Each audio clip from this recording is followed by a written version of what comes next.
Mike, what it do? What it do, man? What it do? What it do? Welcome to Doc TV, man. We in live this Sunday, man. I hope y'all doing pretty good out there, man. You know what I'm saying? Took care of a lot of few things this weekend. Um, got some stuff going. You know what I'm saying? Always happy when I got some motion going. Got some stuff accomplished. You know what I'm saying? Though, man's feeling under the weather today, so. Still have to get out here to the football practice. You know what I'm saying? Not football practice. I'm sorry. They hand out equipment. Season coming up, y'all. You know what I'm saying? I'm excited for that. I'm gonna be a assistant coach, Pop Warner football, y'all. I don't know. That's just crazy to me because you know what I'm saying.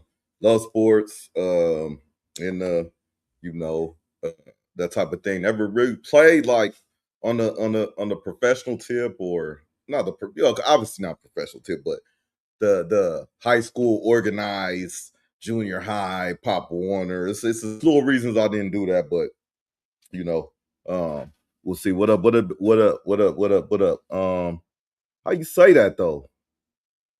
An acrobat 2188. Okay. What it do? Hello. You know what I'm saying? Hey, yeah. So, um, my son, he's been in different sports. He played Pop Warner for flag, but it's gonna be his first time in tackle. All of us little bit concerned. He's not too much into it now, but it wasn't too much into Pop Warner when he played, but then it ended up being decent for him. I like the element of it where it's not the violence part, that type of thing. It gets the testosterone going and things like that. It gets you, amped up, pumped up, and all that type of thing. But we can't deter from the fact of what's been going on with we got CTE, you just got concussions, injuries, these type of things. It's a dangerous thing. So I'm inherently, but so is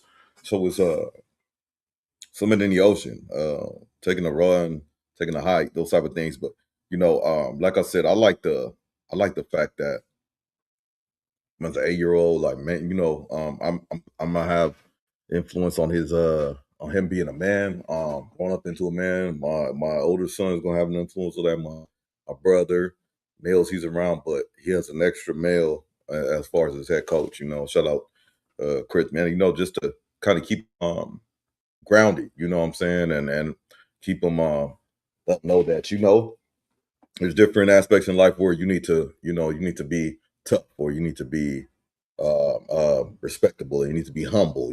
These type of things. It's been cool, and just me being on the assistant coach part of things, man. It's just even me being on the team because I remember last year, me and my wife, we were the only ones like kind of. I didn't say the only ones, but we were at no, we weren't the only ones. I'm sorry. We were at a lot of these, well, as practices at all. We were participating in everything, and it just becomes, good to see them grow and then develop and all that type of stuff, And that's the neat thing. It could have been in whatever, man. You know what I'm saying? But it's just good to, what I'm saying. What to do, Isabella? You know what I'm saying? I could pronounce that, uh, yeah, so man, it's been good. It's been good, man. He's under the weather. Almost it's hot, and he's was feeling hot. So he's feeling a little better now, man. But shout out to everybody. You know what I'm saying? It was good. So they got some rest. You know what I'm saying? We want to go into this dude, man. Brandon Aiyuk, man. Brandon Aiyuk, man. Arizona State Sun Devil. You know what I'm saying? Former San Francisco 49. I don't even know if he's on the team. Let's just see what's going on, man. They give these dudes money and they go crazy. But we're talking about CTE and all this stuff. And man, is he on it? Is he on that? You know what I'm saying? Is he on that? Now we're gonna break into the Flight Mike reaction, and Flight Mike breaks it down well. The title of this joint: How to Destroy Your Life in 8 seconds, y'all. Let's go. Oh, I'm gonna hit that like because we using y'all video. Shout out to Flight Mike, man. Go over to this District Attorney's Office issued a warrant for Brandon Aiyuk's arrest today, where he appeared to be filming himself in the driver's seat going 40 miles per hour over the speed limit. It's either mental. Okay, so 40 miles per hour over the speed limit. So if you're 60, you're going 100.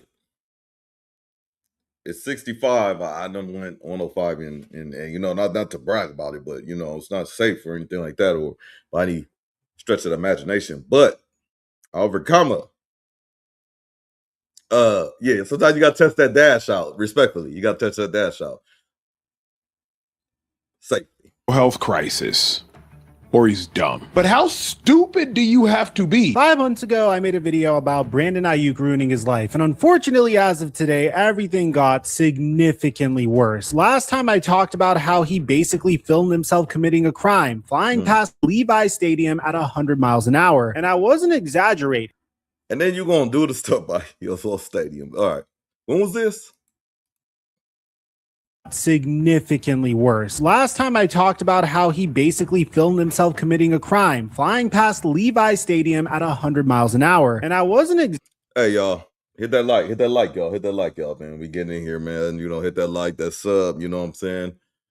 We get into different things, man. Let's go. Exaggerating. As of this morning, that situation escalated significantly. There is now a warrant out for Brandon Aiyuk's arrest. And somehow that's not even the headline. The 49ers June 3rd. That's June 3rd. So we on June 6th, 7th. We on 6th, 7th. Niners are cutting him this week. It's the end of one of the weirdest, most depressing stretches I've ever covered on this channel. A receiver. Man, okay, so he got cut. I'm like, bro, what is up with this dude? Like, when is it gonna be over? Like he just got that payday. Niners wide receiver Aiyuk agreed to 4-year, $120 million extension. Let me do my math. 120 divided by 4 is $30 million a year for a wide receiver. Wow. All right. Let's go. Who cashed in for $120 million, but fumbled the bag so badly that he is now getting released. He's got a criminal charge on him, and he's about to sign somewhere else for pennies on the dollar compared to what he used to pull in. And the wildest part is Brandon Aiyuk told us this was coming. 2 years ago, he teased where he was going to land. And I mean, I guess this is one way to get there. I'm going to break down all of this in just a sec. Before we get to the content, I just want to shout out my pop culture channel. As news slows down here a little bit, we're going to be pushing more content on my third channel, Flight Mike TV. If you love the way we cover football news, I'm sure you're going to really love the way we do our videos there. I'm going to leave a link to it in the description down below and pinned in the comment section. And now that we get all that out of the way, Flight Mike. Go over to Flight Mike, y'all. Just not right. Mic check 1 2 1 2. What's going on, everybody? So it's been 5 months since we last covered this topic, so let me catch you guys up a little bit. In August of 2024, after a holdout and a summer of nonsense, and I'm telling you a ton of nonsense, like Brandon Aiyuk's girlfriend threatening to leave the 49ers, and Brandon Aiyuk causing a lot of drama in one offseason so he could get the contract that he wanted, the 49ers eventually caved, giving him a 4-year, $120 million extension. And by week 7 of that year, he blows out his knee against the Kansas City Chiefs, tearing his ACL, MCL, and meniscus, and he hasn't played since. During the rehab, he basically That's bad, man. That's one of them terrible ones. You want to stay away from the concussions and all that type of stuff, but man, them legs, man, when you're using them constantly, hosts the San Francisco 49ers, and as a result of that, they void $27 million in guarantees, which is kind of mind-boggling when you think about it. This man was literally getting paid just rehab. The 49ers clearly had buyer's remorse. It must suck to pay a wide receiver $30 million a year and only get him for 7 games. So you would think Aiyuk would do everything in his power to make sure that he was still getting paid, but no, he wasn't even able to stay in contact with the team, and as a result, the 49ers found a way out of his contract. After they voided the $27 million in guarantees, Aiyuk, for some reason, thought it would be a good idea to film himself driving triple digits past Levi Stadium, and that's the story that we have so far. far, and unfortunately, it only goes downhill from here. So let's talk about the warrant. Santa Clara County's DA charged Aiyuk with a misdemeanor, exhibition of speed, and the number that came out is worse than what we knew back in December. He was doing 140 miles per hour in a 40-mile-per-hour zone, right next to the building where he used to play his home games. Now, to his credit, he did own this situation back on December 24th and apologized, but that doesn't make the charge go away. Santa Clara PD said back then they were aware of it and they were looking into it, and 6 months later, here we are. David Lombard over. Hey, what you think? You just gonna apologize? All right, I apologize, my fans and to people of Santa Clara for speeding through. Come on, man. At the San Francisco Standard confirmed the entire thing. So this isn't just something I digged up from X. And the timing is very ironic. He's days away from free agency and then this information drops about him. So any general manager kicking the tires on him now isn't just looking at a guy coming off of a brutal knee injury who walked out on his last team. They're looking at a guy with an open warrant. Now let's talk about the breakup itself, because the cap math is kind of brutal if you're a 49ers fan. The 49ers are releasing him and they're using a post-June 1st designation to do it. By they spread about $35 million in dead money over 2 years, roughly $13 million this season and $21 million in 2027. And after all of that, they clear something like $2 million in cap space this year. They're swallowing $35 million in dead money to save 2. That's not a cap decision. That is a team doing everything they possibly can to get a toxic person out of the building. The 49ers didn't sit on hoping that Aiyuk would come back. They invested heavily in their wide receiver room over the offseason, signing Mike Evans and Christian Kirk, and they drafted another wide receiver. So they filled that need completely. John Lynch said it straight up, saying safe to say he's played his final snap with the 49ers. They did try to flip him for something. After the draft, Lynch basically posted a help wanted ad saying, "We're available. Give us a call." But nobody was interested. Nobody wanted to even give up a day 3 pick for a former all-pro wide receiver. The market determines the value of a player, and the value of Brandon Aiyuk is crystal clear. Kyle Shanahan gave us a bit of an inside look as to what was going on behind closed doors between the 49ers and Aiyuk. Yeah, we haven't seen him forever. So, I mean, that's a decision they make. It's been pretty simple for me. I mean, I haven't seen him in a month. You know, that's and same with our team. Been plugging away and no big deal. Or it's just. That's insane, bro. That's insane. Like you a professional football player under a contract, gang. And I ain't seen you in a month. In a month, bro? I ain't seen you in a month, bro. Man, I'm a Raiders fan. And you know, I call the 49ers the 40 whiners, you know, wine the K.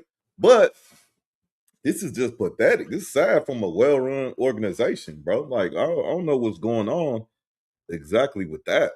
That's something we've been used to for a while, but I know it's new to you guys. So, and then he said it was something that he's never seen in 22 years of coaching, which is really insane if you think about it. Shanahan's coached legends, headaches, every kind of personality you can name, and he's telling you that he's never once seen a guy go completely no contact with the whole building. In my last video, I told you that Kyle Shanahan hasn't laid eyes on Brandon Aiyuk in over a month. It wasn't just distance. The guy went completely dark. He stopped picking up for anybody, which is where I want to at least take a brief moment to address the human element in all this. Remember, when Brandon Aiyuk was about to hit free agency, 3 teams were lined up to make him one of the richest receivers in the league. The Patriots offered $32 million a year. The Browns offered $30 million a year. And the Steelers offered $27.7 million a year. Aiyuk said no to all of it to stay in San Francisco. Then he lost $27 million the 49ers had already guaranteed him. And now, instead of $30 million a year, he's staring at.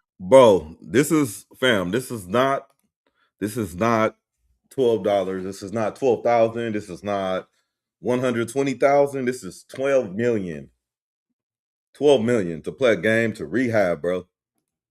At a 1-year prove-it deal around $12 million, maybe half of that actually guaranteed. Stack it up, and this is a guy who's torched north of $100 million in earnings over the next few years. Not because his knee gave out. That's just bad luck, and he protected himself from this. But it's because of what he did after. And now there's a criminal charge on him. Now, you might be thinking, "But Mike, it's just a misdemeanor." Okay, fine. But a warrant for your arrest is a warrant for your freaking arrest. And 104 and a 40 isn't just a fender bender. That's the kind of speed speed that ends with somebody in a body bag, and it's not always the driver. It's also the kind of off-the-field concern that can drag a player in front of the NFL's personal conduct policy. So a guy who was already a tough sell just made himself even riskier. I mean, you compare him to Tyreek Hill, for instance. Tyreek Hill blew his knee out a year ago, and yeah, Tyreek Hill comes with baggage and off-the-field concerns as well, and he still hasn't been signed. Hell, Stephon Diggs, who had over 1,000 yards receiving last year and was found not guilty of the charges that his So I'm concerned about, man, with this CT stuff, and especially like my son getting into playing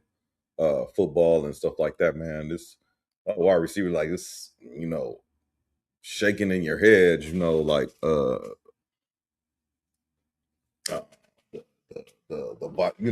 shaking all the time, running, stopping, going, getting hit. I don't know if that's these wide receivers are the ones. It seems like I'm not saying they're all, but let's just look what they just mentioned. Stephon Diggs. Talk about Antonio Brown, Aiyuk,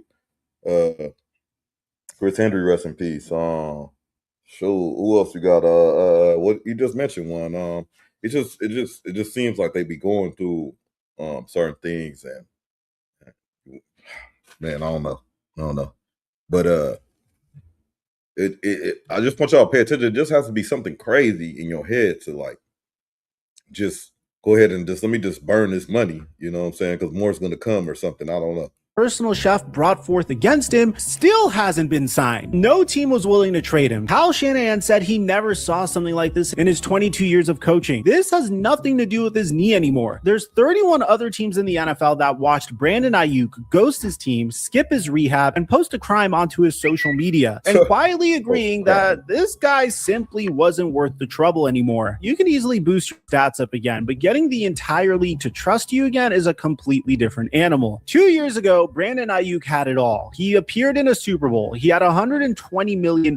His best years were still in front of him. A team that made it to the Super Bowl this last year was interested in trading for him 2 years ago and making him their number one wide receiver. And all of that is gone right now because he did all of this damage to himself. Back in December, I mentioned how Grant Cohn pointed out the 49ers had been hinting for weeks that Aiyuk wasn't doing well, and that when a reporter flat out asked Shanahan if he was worried about him, Shanahan said the press conference was not the forum for that. And look, I know Grant Cohn is very polarizing as a reporter, and I'm going to be straight with you. I am not a doctor. I have no idea what's going on in Brandon Aiyuk's personal life. The only people that really do know are probably the people that are closest to him. But when you line all of this up, going no contact with everyone he works with, a veteran coach saying he's never seen anything like it, doing 100+ through city streets and posting it, now a charge, and that doesn't look like a guy that's being stubborn over a contract. Le'Veon held out and went and played pickup at an LA Fitness. Antonio Brown had multiple meltdowns, but he did it out in the open. Aiyuk just went quiet and started doing things that put him in real danger. I've spent a couple of videos roasting him for fumbling the bag. And on the football side, yeah, clearly he did. I'd be lying to you if I didn't say there is something more concerning going on here. When the people around a guy are dropping hints that he might not be okay, the only decent move is that you hope that he gets the help he needs. I personally hope he's all right. A blown contract you could bounce back from, but any severe mental health concerns or anything going on in his personal life is a completely different animal. And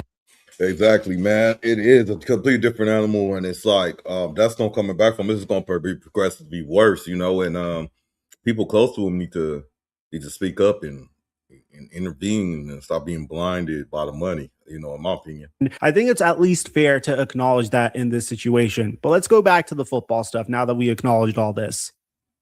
So you remember in the beginning when I said Brandon Aiyuk warned us that this was going to happen eventually? On June 1st, David Lombardi clocks that Aiyuk had stripped his Instagram down to 3 accounts: his wife, Jaden Daniels, and the Washington Commanders. And if you watched my first Aiyuk video, this should give you chills, because how did this whole thing kick off? Well, on June of 2024, Aiyuk posts that FaceTime TikTok with Jaden Daniels saying this. They said they don't want me back. And Daniels lit up screaming, hey man, I ain't gonna. It gives me eerie feelings of that Antonio Brown. Me being a Raider fan, that Antonio Brown situation where he finally got his walking papers from the Raiders, where he didn't play a snap, and he turned around and he's like, yeah, I'm free. hey, Jaden Daniels, you better be careful what you asking for. You know, I don't know. He might come in lit up, but you gotta light up the field. But you gotta look at these examples, fam, of what he's putting in front of you. You know what I'm saying? He don't even realize what's That going was on. the moment that everybody understood that Aiyuk wanted out and wanted to go play with his old college quarterback. 2 years later, after making it to a Super Bowl, a $120 million that blew up, a torn up knee, the disappearing act, a warrant, he's actually about to go do it. Washington's been the favorite to land him for months now, and the ties are everywhere. Him and Daniels were teammates at Arizona State back in 2019. Adam Peters, the Commanders GM, was in the 49ers front office when they drafted Aiyuk in 2020. So the guy who helped pick him and his college quarterback are both sitting in DC right now, and Washington reportedly knows full well how badly he wants to be there. Daniels was even asked about this, and he played it cool, saying that his buddy's football future was out of his control. So what would the deal here actually look like? Well, according to Spotrac, Brandon Aiyuk's market value is around $12.5 million on a one-year deal. One cap guy figured it's more like $7.5 million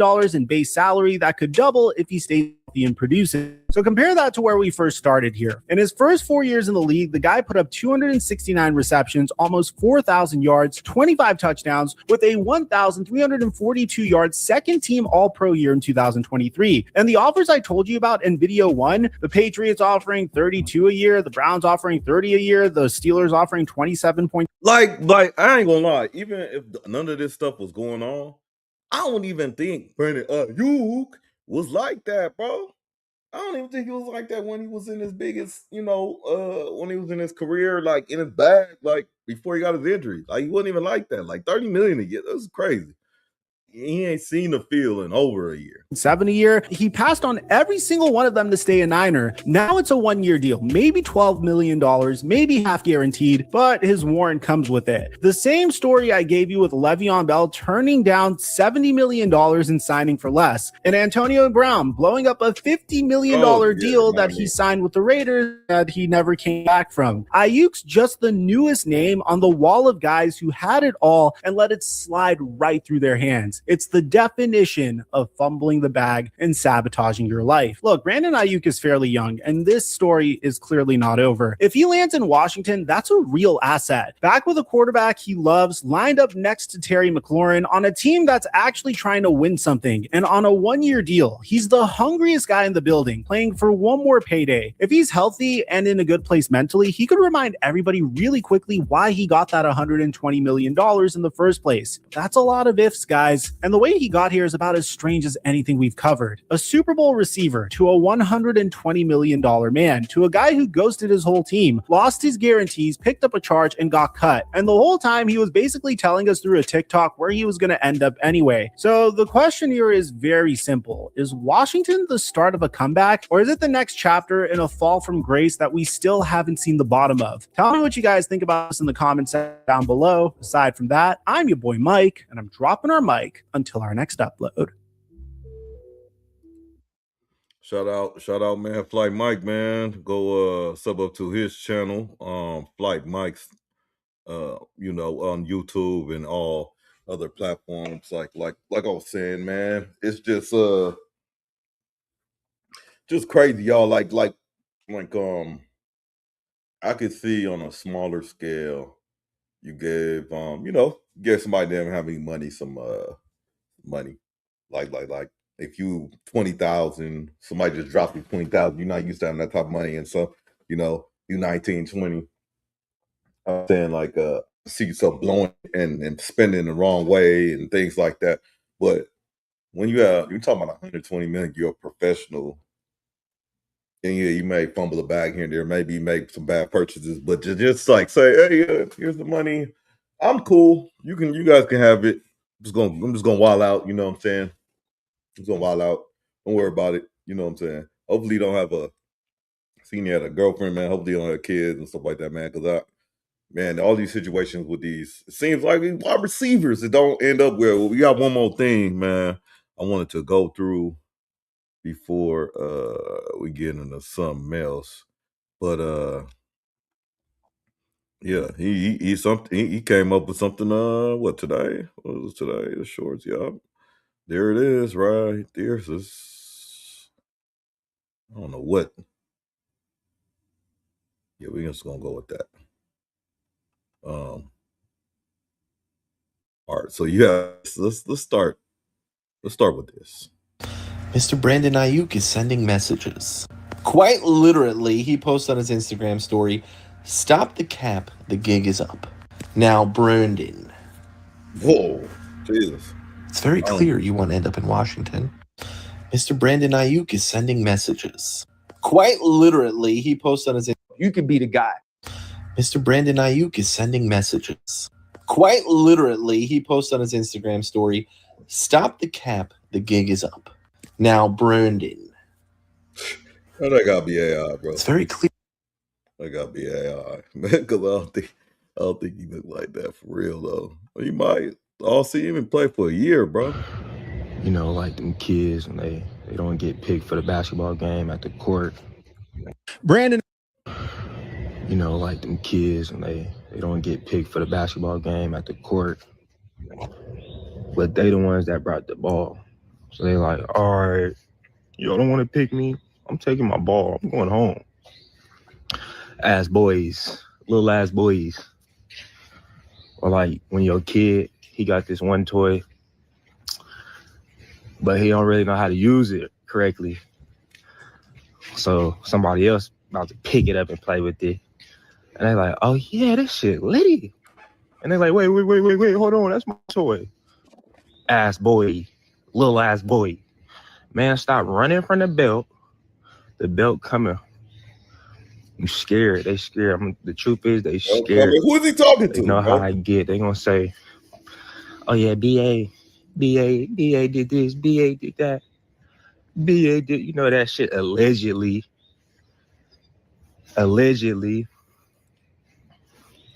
But what they not gonna say is BA suck at football because they know how I get. And they running from that belt that's on the way. It's inevitable. It's coming. Stop running. Stop being a female dog. Stop being a female dog. Stop being a little cat. Stop running from the belt. You know, like them kids when they don't get picked for the basketball game at the court. But they the ones that brought the ball. So they like, all right, don't want to pick me. I'm taking my ball. I'm going home. Ass boys. Man, shout out to Brandon Aiyuk, man. I just feel unfortunate he had all that generational wealth he could change a lot with.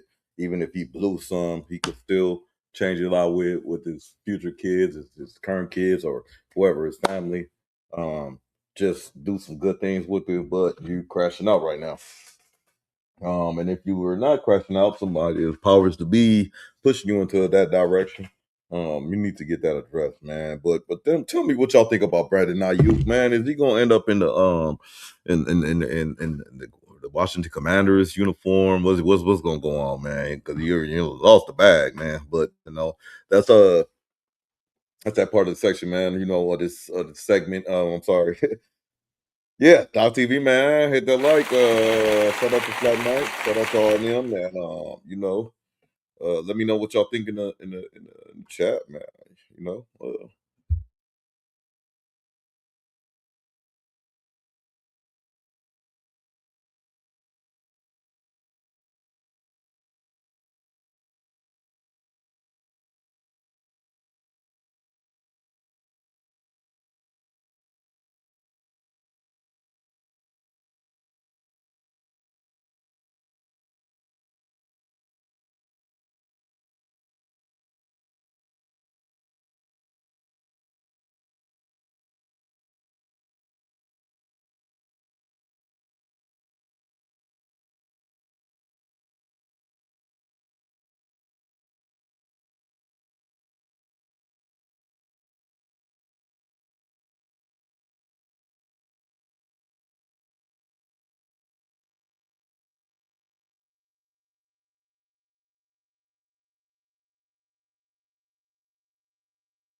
It's not gay to get pegged. What's up?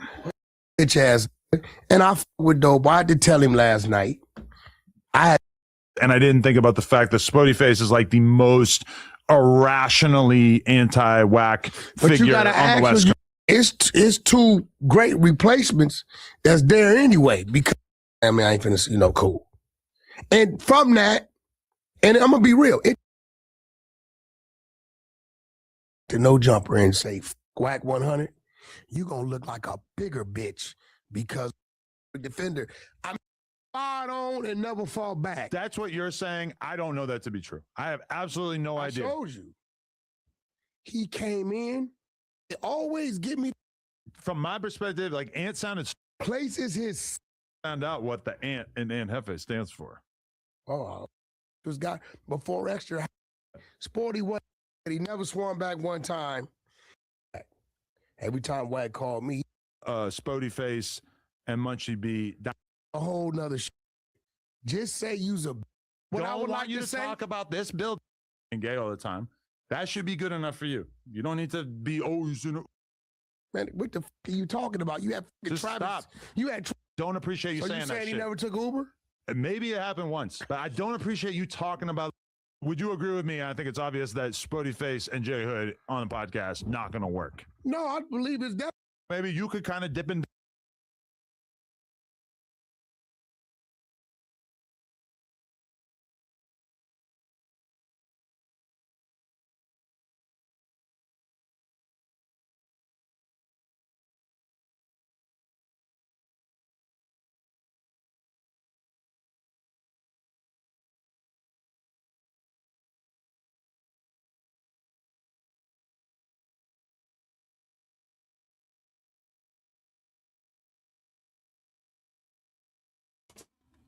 It's a lane for this type of content. You know what I'm saying?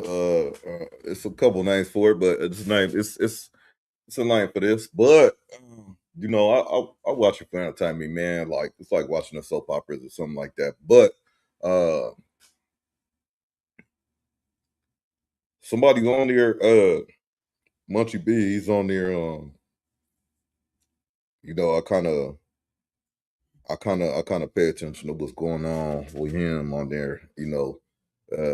One he's a real good podcaster, but he's from the same city I'm from, so shout out to him for getting on there. You know what I'm saying? People think it's like, oh yeah, bad platform and all this stuff like that. If you're a man and you stand on your own too, and you make a decision, you gotta kind of ride with what the consequences come with, if there are consequences, you know what I'm saying? Because you may be the one doing stuff for the first time that people wanted to do, whether they like to say it or not, you know what I'm saying? But found it interesting, even though this might have been like a clip farm or something like that, but I found it interesting that after we had the Footgate where Adam kicked Munchie, like kicked his chair or whatever in frustration or whatever it was, you know what I'm saying? He kind of, I don't know, but that with that being done, he I was kind of tripping on how he defended him right here, but that's a good look, hopefully it's a real deal. Let's dive in the Thursday episode with Jay Hood, right? So you pretty much gonna let that these dudes was ready to skedaddle because Jay Hood is in the seat, and it's to a point to where, so you just support some cowardice shit. I'm not saying anything like that. I'm just saying that I think you are like Trump. What? You can't just have a bunch of Republicans and Democrats around each other and think it's going to be all good. No, what you because mean? You the let Democrats sit in there. The Democrats hate Trump so much that it overrides everything. I don't think you let Doughboy sit in there. Why they did some whack hate? But Doughboy is a fucking total non-affiliate. Custer nephew's a Crip. So what's the problem? Spody Face is a Crip. Okay, but would you agree with me? I think it's obvious that Spody Face and Jay Hood on the podcast not going to work. No, I believe it's going to work because Jay Hood's done with it. He already established his respect and he's done with it. But I don't think Spody Face seems like he wants to sit down with Jay Hood. Because he's scary. So won't you tell me, because Spody Face is scared to be in the same room as Jay Hood, you want to put nephew on a whole nother show? Say that. I think that they're probably not going to be able to get along going forward. And I also think that the Munchie v. J Hood is going to be weird because of the fact that Munchie hates you so much and J Hood has to like stand on business. As a man, you should be able to say what you gonna say as a man in front of anybody. And said people right here I done told you was rats, right? When they sit right here, do I tell them they're a rat? I tell them they're a rat. Yeah, sometimes. Yeah. I know sometimes. I'm going to tell you. That's what it is, right? So at the end of the day, if you pretty much saying, all right, Spody Face and Munchie B is leaving the Tuesday show because they scared to be in the same hood as J Hood. They could stay on the Tuesday show. Then we're just going to create another show out of the way because I really like J Hood's energy and I really want to do a pod with. I'll say this, man. I mean, people are more tapped into the No Jumper Allure and all that type of stuff. I feel like I watch it enough, but he's constantly, Adam 22 constantly auditioning or you know, pretty much assessing people that may be possible hosting. His type of thing is I want joints from the streets or whatever it is. But I need to have the right mix of them.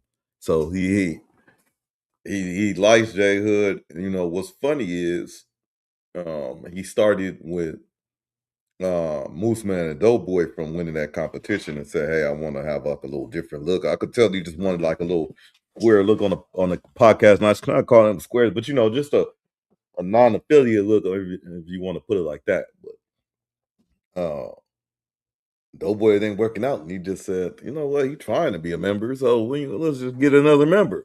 That'll bring me more views." With him consistently, I think he was an amazing addition to the channel. I just don't think. I think having the Tuesday show be 3 turned up members plus me and Lush, it proved to be too much. Or really, I just think J Hood is just too what? He's amazing. He's fire. Too what? I'm saying too what? He's a little, he's just a little too aggressive. And too aggressive? They're on other sides. You side. don't call these motherfuckers aggressive when he talking about on B team, I'm splatting shit. But they're chilling. On F4. Spody and Munchie B, no issues. They're chilling. On some real shit, I would love Spody Face say he ain't coming back. Munchie B say he ain't coming back. No, Munchie B actually just said that he doesn't want to be on a podcast that turns into a fucking gang member summit every week. He even said that he would be happy. What? That's what he said. What? He said he would.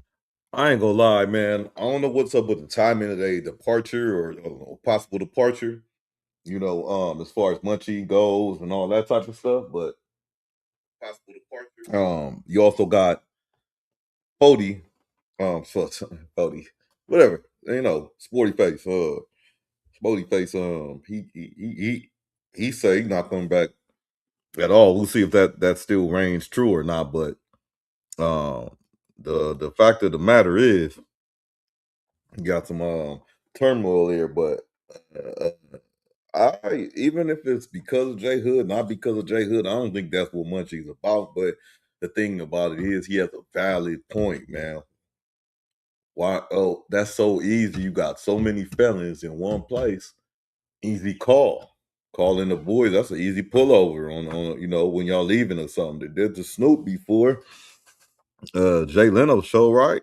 Look that up.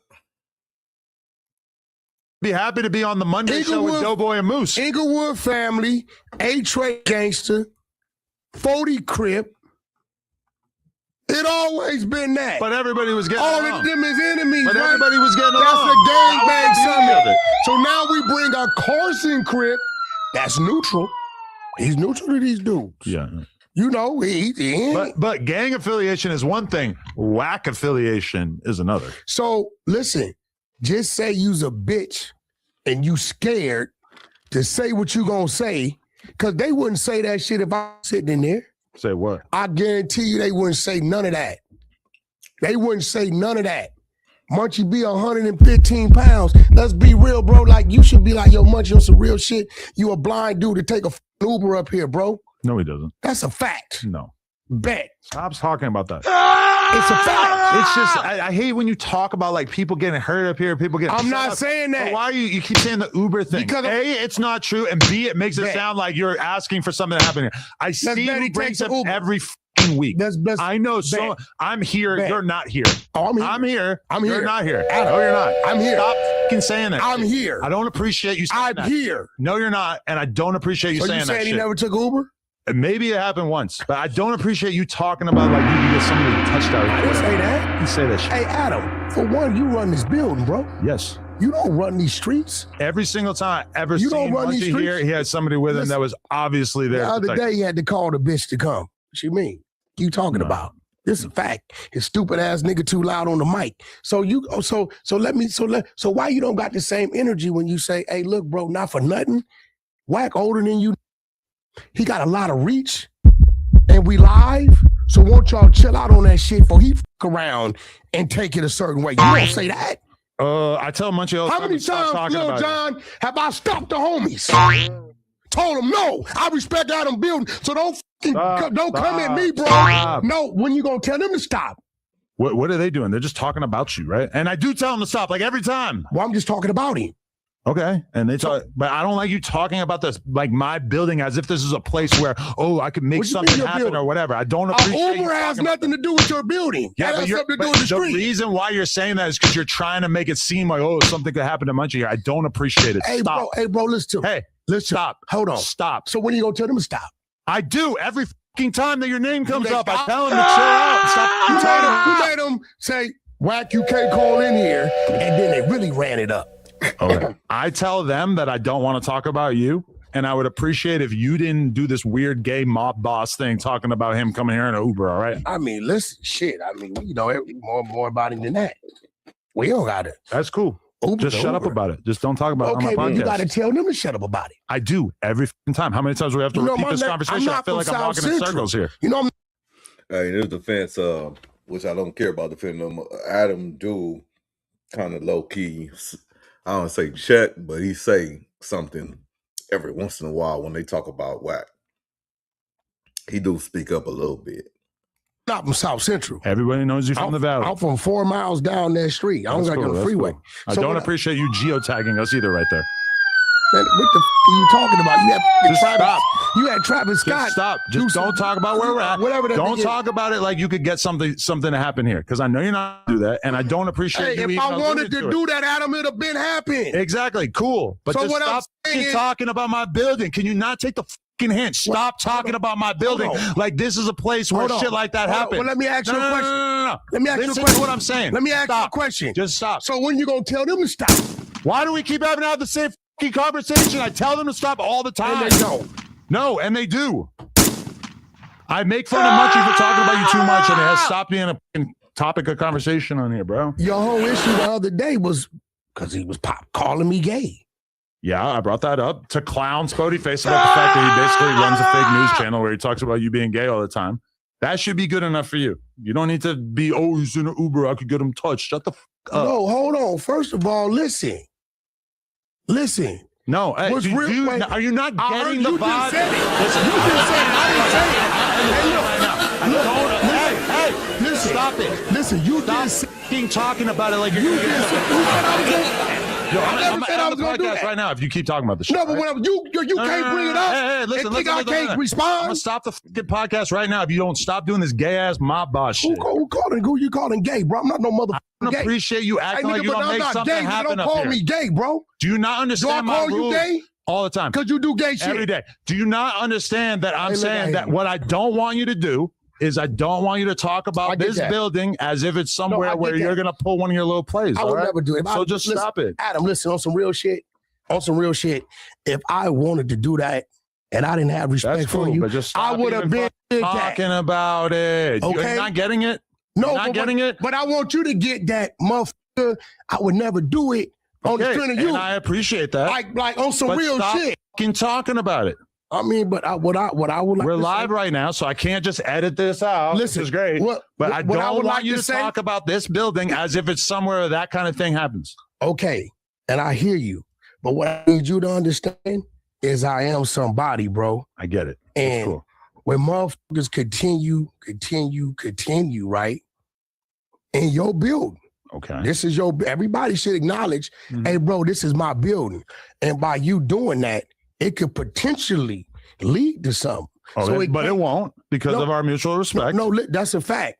And thank God that people do call me because it be shit going on I don't even hear. I don't be watching the live like that. You get what I'm saying? People hear shit and I'm like, bro, leave that shit alone. That's just hiding. That's bro building. So what? Right? But what I'm telling you is it can't be a silence to whack, but motherfuckers got to all out because we got to respect the building. We should all respect the building. I don't let them sit here and say stuff about you without having some sort of foundation to it. You know, if Spody wants to say Wag is gay, he's going to be interrogated about what his evidence is, and then I'm going to make fun of him if he doesn't have evidence, which is what happened multiple times. Low-key true, man. Anyway, hold on, bro. Let me call me an Uber. You're supposed to laugh. I'm in my face. My intention is to figure out a way where all these hosts can be comfortable, because it's been my goal for a long time. If people are seeing this with the Monday show, it's my goal to have multiple different streams on No Jumper on a weekly basis. I've been thinking about how we could do a Thursday show for quite some time now.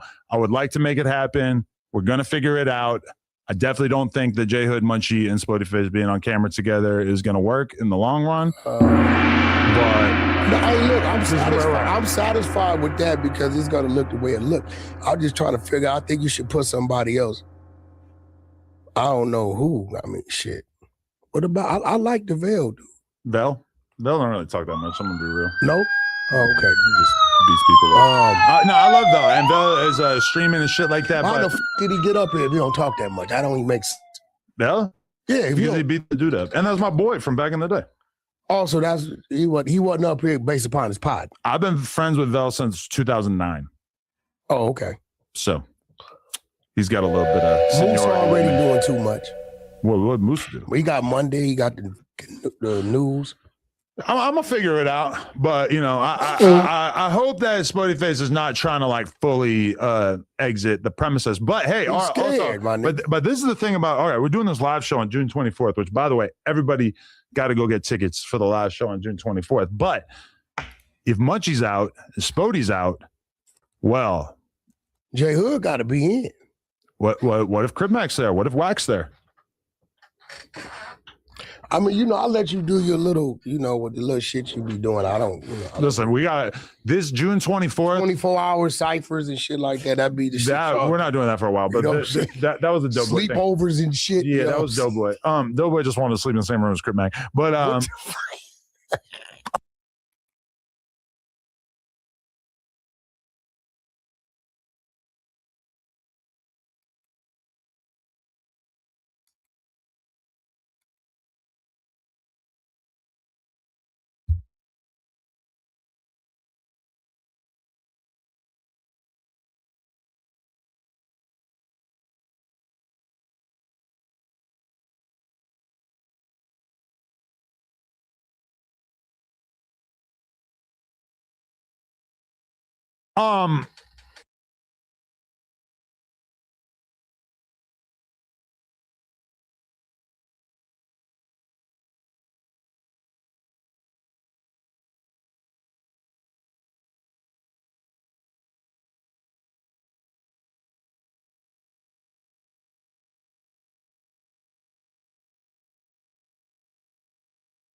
Yeah, so I left off where.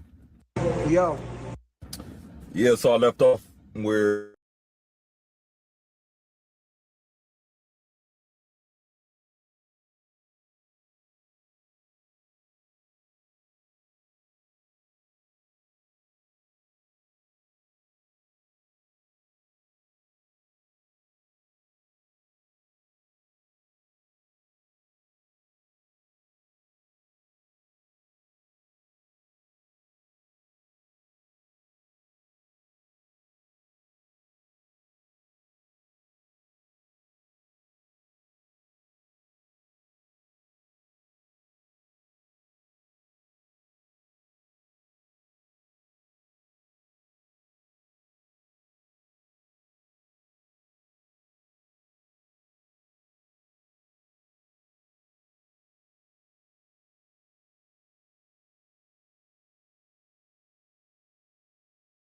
As we age and look back at our favorite players throughout the years,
as we age and look back at our favorite players throughout the years, we sometimes realize that they may not have been as good as we remember them to be. Eli Manning Eli will Manning get for into the sure, Hall of trash. Fame. I also don't believe he was a very good quarterback.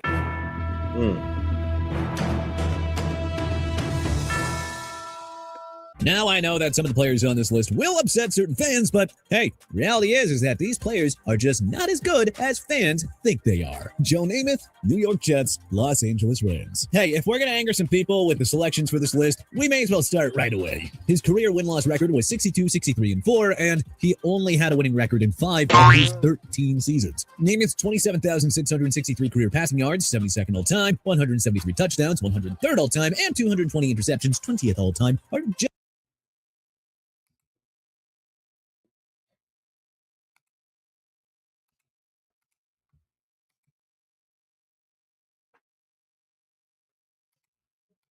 simply not the numbers of an all-time great quarterback. To those that argue for Broadway Joe's greatness, yeah, I get it. Not only was he responsible for the most important victory in professional football history, but he also guaranteed the victory before the game. The Jets' victory over the Baltimore Colts in Super Bowl III set the stage for the behemoth that the NFL has become. Namath was even named the MVP of that Super Bowl despite only completing 17 of 28 passes for 206 yards and 0 touchdowns. He was flashy, he was a celebrity, and a cultural icon. And playing in the New York market certainly shaped his legend. But, I mean, Joe Namath just won one very important game. The rest of his numbers, they just don't really match his status as an all-time great. Frank Gore, San Francisco 49ers, Indianapolis Colts, Miami Dolphins, Buffalo Bills, and New York Jets. Frank Gore is an interesting case. His 16,000 rushing yards might rank him 3rd all-time, but he is 18th with 81 career rushing touchdowns. Gore did have 9 seasons where he rushed for over 1,000 yards, but he never led the league in rushing yards and/or touchdowns. The running back was named to 5 Pro Bowls, including 3 straight from 2011 to 2013. But he never won any major award. In fact, Gore never finished any year in the top 10 voting for MVP. He was a very good running back. But those who argue that he was a product of his longevity really do make a good point. Bob Greasy, Miami Dolphins. If someone told you that you could have a 14-year career as an NFL quarterback in which you'd be a first-round draft pick, named to 8 Pro Bowls, be a 2-time All-Pro, a 2-time Super Bowl champ, and a Hall of Fame inductee, would you take it? Yeah, you probably would. But if you're Bob Greasy, well, you still wouldn't be among the game's greats. Kind of like Joe Namath before him, Greasy was a good quarterback, but not exactly a great one. Over his 14 years in the league, the Dolphins quarterback never led the league in any of the following categories: completions, attempts, or passing yards. His 192 career touchdown passes and 172 career interceptions show that he was just as likely to turn the ball over as he was to throw a touchdown. The bottom line is that the Dolphins didn't lose because of Gracie, but they didn't exactly win because of him either. Terry Bradshaw, Pittsburgh Steelers. Winning 4 Super Bowls certainly carries some cash and earns a player a certain level of respect.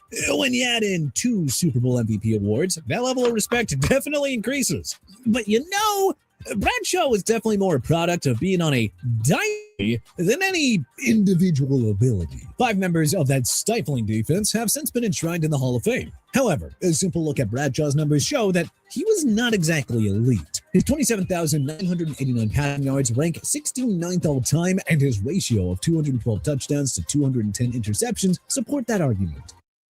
You know, I wasn't alive for this Bradshaw era, or not saying alive, but I wasn't an adult. But he's definitely one of the ones, if you look back at YouTube and stats, and I'm like, man, big carry, you don't really see what's going on. My era, definitely going to be Eli. We're going to see if he's going to put Eli on this list. Winning 4 Super Bowls and being on TV every week as one of the game's leading analysts certainly helped. Yeah, man, if y'all in here for the first time, man, we just chilling, man, and into Sunday or Monday next week, you know what I'm saying? We chilling, streaming. Just hit that like, you know what I'm saying? Or participate, man. We here, man, answering questions and shit. You know what I'm saying? Let's go.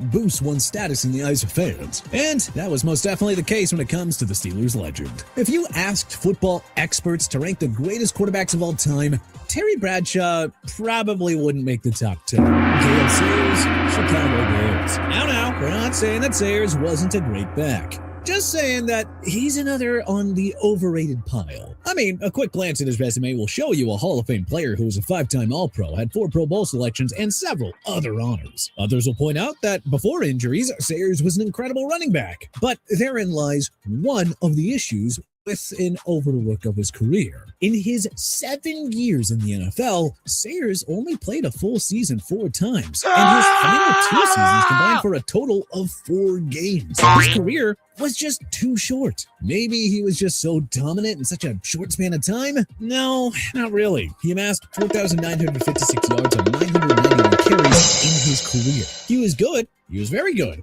Who knows, maybe if he wasn't injured and played a little longer, we would be discussing his place as a GOAT. But he was injured, and he didn't play long enough. Lynn Swann, Pittsburgh Steelers. Swann was a key member of the Steelers' 4 Super Bowl titles in the 70s, but his place in the Hall of Fame is, well, certainly questionable. In 9 years with the Steelers, the former first-round pick out of USC's numbers don't exactly line up with his draft status. His 336 career receptions, 5,462 receiving yards, and 51 touchdowns are kind of modest by any. Man, that crazy they put Lynn Swann on here, man. Fight on, you know what I'm saying? Let's back this.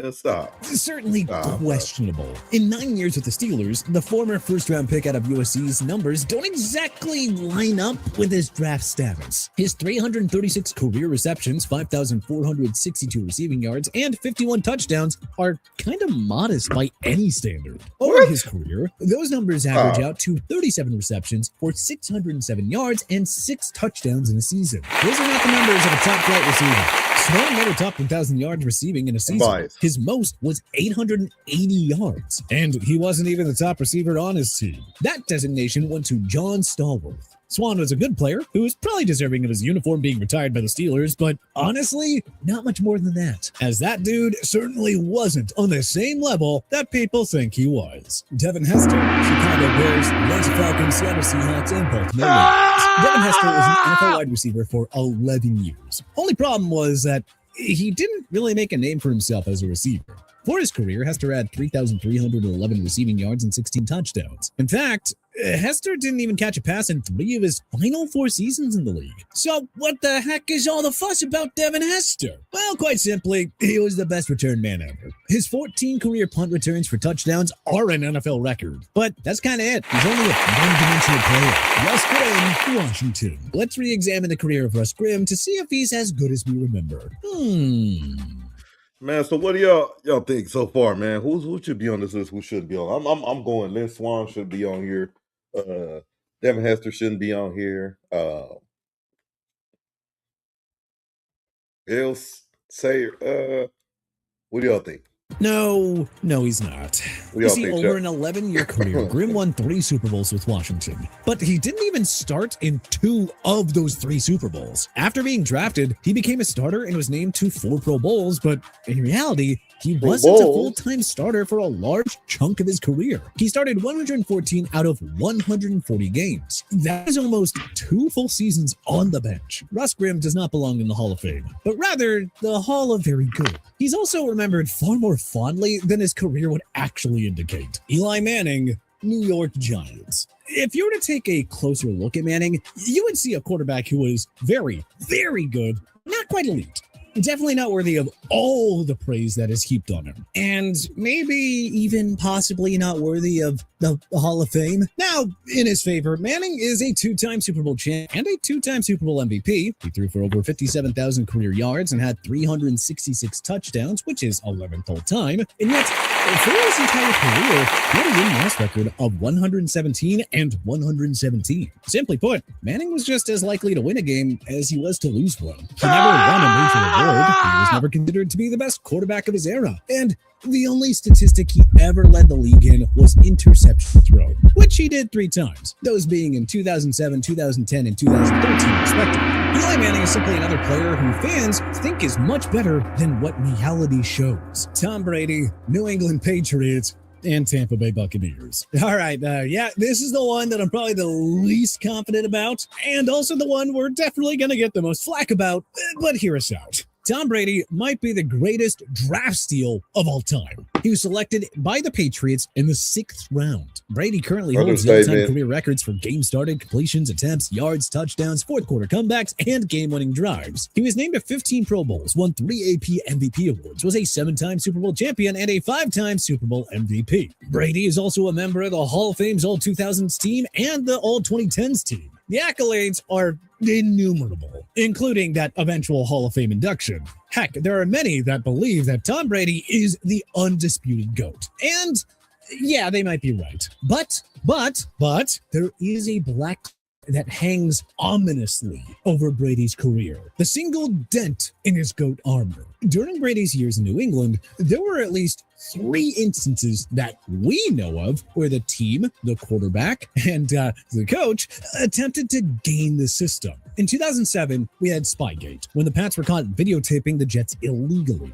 Then we had Deflategate in 2015, which saw New England accused of intentionally deflating footballs to give Brady a better grip on the ball. Said investigation ended with Brady suspended for 4 games. Finally, in 2019, the Pats were once again caught filming the Bengals sideline during a game. Now, I'm a believer of the adage, where there's smoke, there's fire. So, for me, the cheating, and I believe there was probably more, really damages Tom Brady's status as the undisputed GOAT. Because, realistically, his overall success definitely was influenced by some less than ethical means, thus damaging his reputation, and maybe he wasn't quite as good as we all think. But hey, what NFL player over the years do you think has become a little overrated by the fans? Do you agree with the choices we made on our list? Who do you disagree with? Let us know in the comment section below. If you like this video and learned a thing or two, then hey, clicking the like button helps us out a ton. And you know, we really appreciate it. If this is your first time coming around to TPS though, then hey, subscribing is a great idea, because we put out videos like this every single day. But as always, thanks for watching, and we'll see you guys next time.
Running back is one of the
Do you guys remember when Peggy was trying to take down my channel?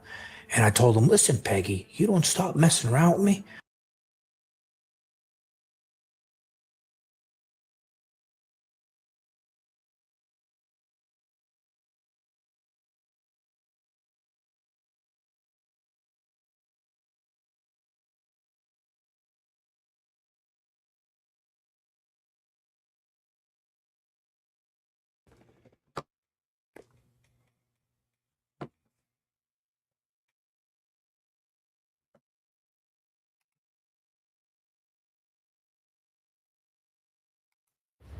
Do you guys remember when Peggy was trying to take down my channel?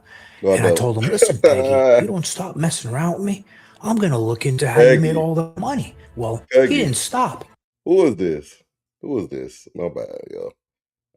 I'm interested in what Wes Watson is about. You know what I'm saying? John Bravo Films. I just subscribed to him. Yeah. So let me see. First time seeing this one. And you know what happened? I looked into it. And what I found, he ain't gonna like this. Okay.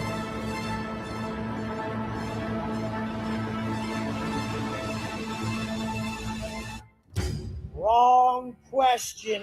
Wrong question. Hey, Wes, how am I going to do it? How do I make millions? How do I become financially secure? How do I elevate my family's life by getting myself in a position financially that cures this constant desire to be in a better place? You don't chase money.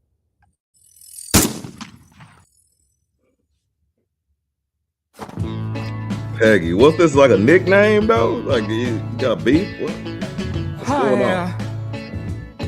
Baby. So everyone's been wondering, how did this asshole make all his money? So I went digging, because I knew he had to have been up to some crazy shit. And did you guys see the way he coaches people? Yeah. He treats them like they're a bunch of assholes. I'm not going to leave you. I'm paying you. Shut up real quick. Shut up. More than just like a salary job. He's trying to say he wants to coach. It's taking him this long. You piece of shit. There's no way he became a millionaire doing this shit unless he found a way to scam him, that asshole. No one can be there holding your pocket saying, tell him this. Tell him this. Like, you want me licking your ear telling you or something? The fuck, bro? You already know the goddamn answer. Damn it. Yep.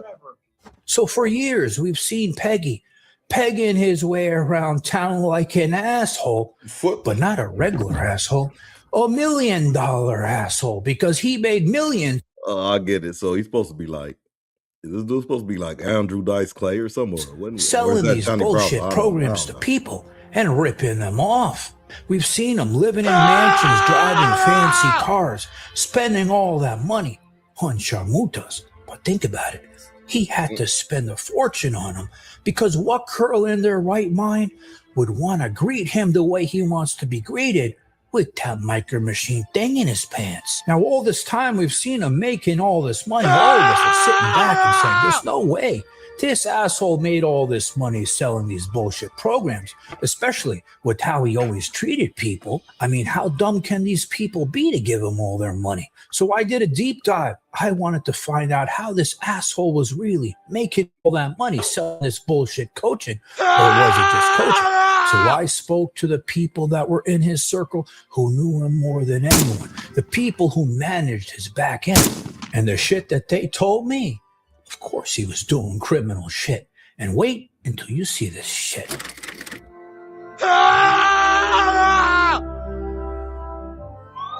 So to understand the story fully, we first gotta go back to see how people found this asshole online to sign up for his bullshit.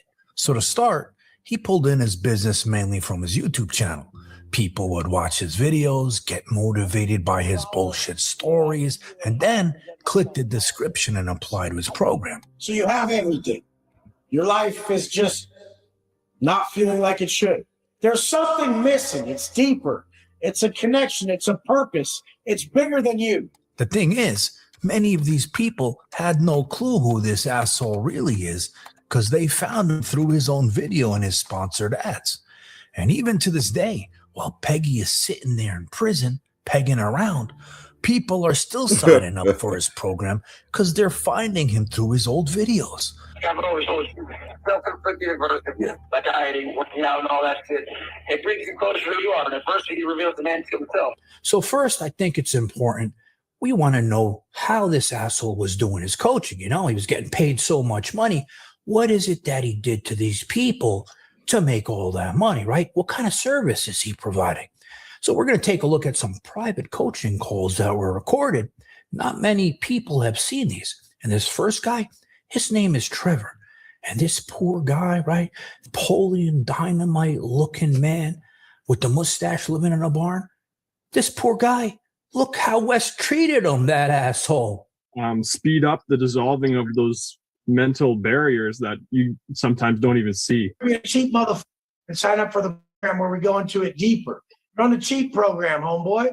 Sign up for the one we go deeper. And really, that's what it is. Like, that's why you elevate. This one is training, nutrition, and a Zoom call. But I can't go into your whole life. What is the thing you're trying to dissolve? Tell me the thing, not vaguely, hey, there's things I'm trying to dissolve. What things, bro? Well, okay, so... Do you have lack of confidence with chicks? Are you having trouble posting? Say it! Okay. People come through my funnel and they do this. So you're trying to coach others. Yes, I'm trying to coach others.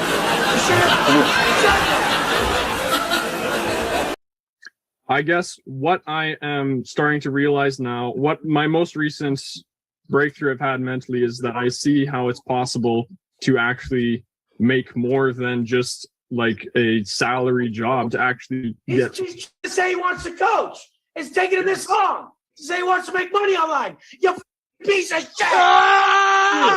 Next time, just say, I want to make money online. Dip shit. Is that what you want to do? Yeah, it is, but it took you so long to say that. Is there ways of dissolving? God damn it, Trevor. Do you get how stupid that is? Yes. And now next, you know, after he was done picking around with Napoleon Dynamite, that poor man, right? He found a Mexican guy. And this Mexican guy, he's going to be our hero because he wasn't taking any of Wes's shit. And he even called Wes's mother a sharmuta. Do you know Matt? Yes, and guy from go turn the labels around, and there's numbers on the back, and go learn something for once in your goddamn life. Because I'm not going to be someone who's going to tell you it's hard when little kids figure it out. How old are you? I'm 48. Figure it the out, or get the off my program. It's not. No. I'm not gonna leave because I'm paying. So shut the up real quick. Shut up. Shut the. I'll get you right now. Shut up. Listen, motherfucker. Hey, you're 48. You're acting like a pussy. I don't know how to figure out macros. Go figure it out. Ass up. you think this is wasting our time? I hit you so hard. Wasting my You hit time. the floor I'm 4 calling you times. for this reason. I'm calling you for this reason to help me out. I reached out to you to help me out. You know I've smacked the shit out of you in person. Shut right up. now, I was like an idiot, He's getting canceled. This pussy is getting canceled. You're getting canceled for fucking over the. Shut up. Shut your mouth. You're 48. Get it done, you idiot. Turn the goddamn label around and read it. If you don't know, I understand that part. I understand that part. Tone down, you bitch. Get it done. It's no way, man. Okay, he's gonna start special. There's no way. Like you. I'm just chilling, I'm 48. I'm in my 40s. Shout out to me. I'm 43, but I'm trying to get some advice from you. I think you got motion, and you sitting here yelling at me. You know what I'm saying? You need some negative reinforcement sometimes, but I'm cool. This is what people do when they're so stupid they can't figure shit out. Look at removed, canceled, done. So now you guys see, the service this asshole was providing to people, and we're all sitting back, right? Especially now saying, hey, how did this asshole make all this money given this service? And we're going to go take it back a little bit to look at his disposition. I said it right, in the civil case, because in that case, he told the lawyer, Todd, you guys remember Todd?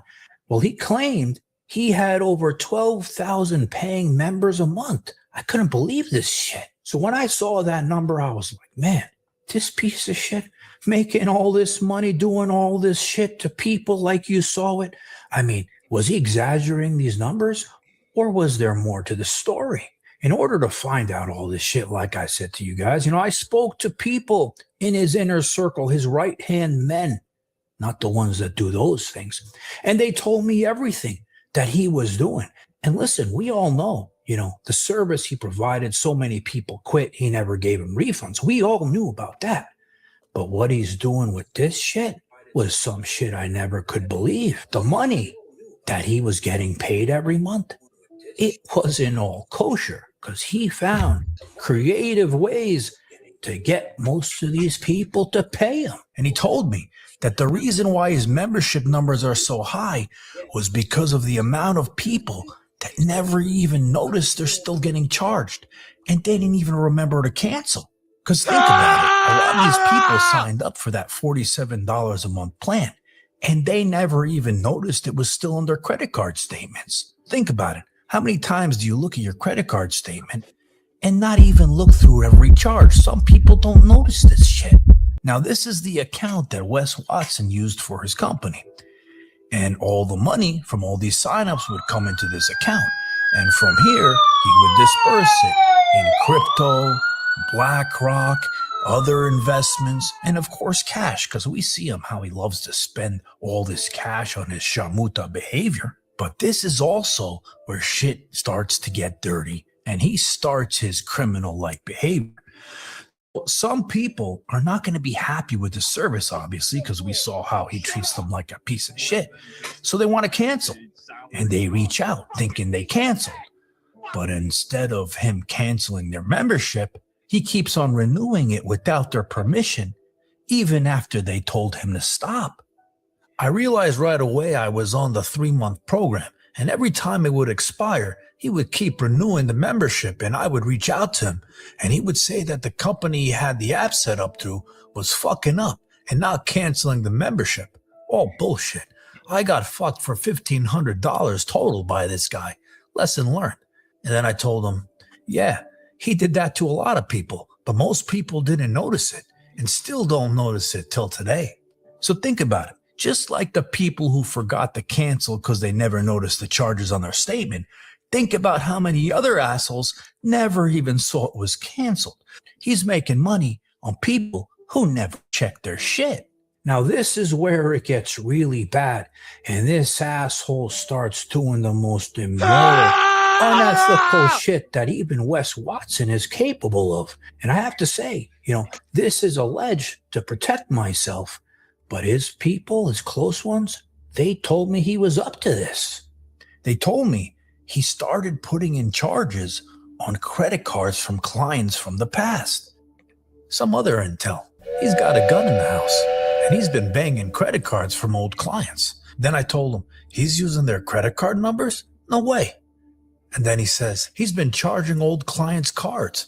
How do you think he's paying for all this shit? But I'm sitting there and I'm thinking, how could these people not notice this shit, right? But now finding this new piece of information out from somebody else, it explains it all. And this piece of shit, he got really creative even more than before. When a charge is put in a payment processor, there's a field called a descriptor. And in that field, you can write whatever you want for the charge. So instead of it saying Wes Watson Fit like it should, he made it say Macy's, Costco, Walmart, whatever the hell he wanted. So these people are sitting there thinking these are real charges on their cards when it's actually Peggy on his computer changing the description so they won't ever know it's coming from him. What kind of an asshole is that? Now, some people did end up catching this behavior and reporting it to their credit card companies. And I was told that when that happened, the payment processors got rid of Peggy, but then he ended up going and finding another one. So now you guys see all the creative, scammy, fraudulent ways that a once criminal, always a criminal was up to in order to funnel as much cash as he could from good, innocent people looking for help. And I was told by those same people that this behavior was the most towards the end before his arrest, because you guys remember something, all right? The monster, his ex Valerie, Megan now, they're all suing the shit out of him. They all want money, right? So Wes had this bright idea, okay, to try to cash out as much money as he can, hide it all in cash, spend it all. Remember, we saw him in those Sharmuta clubs throwing all that money around. Well, the reason why he did that was because he didn't want anybody taking his money. And he thought if he spent it, nobody could take shit.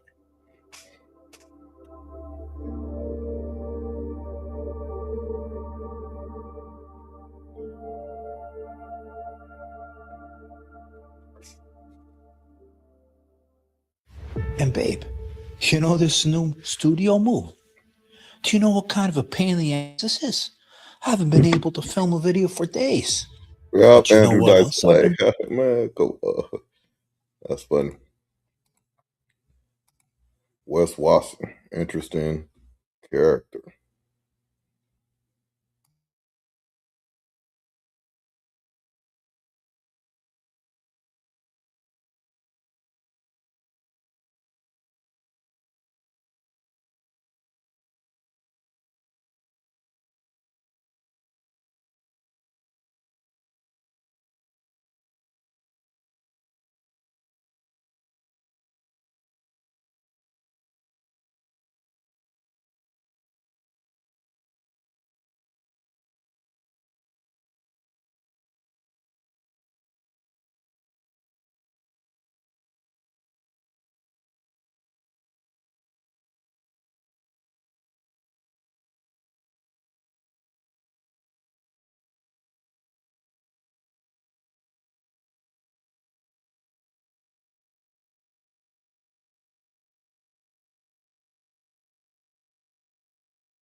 Today, we're diving into the lore of J Hood.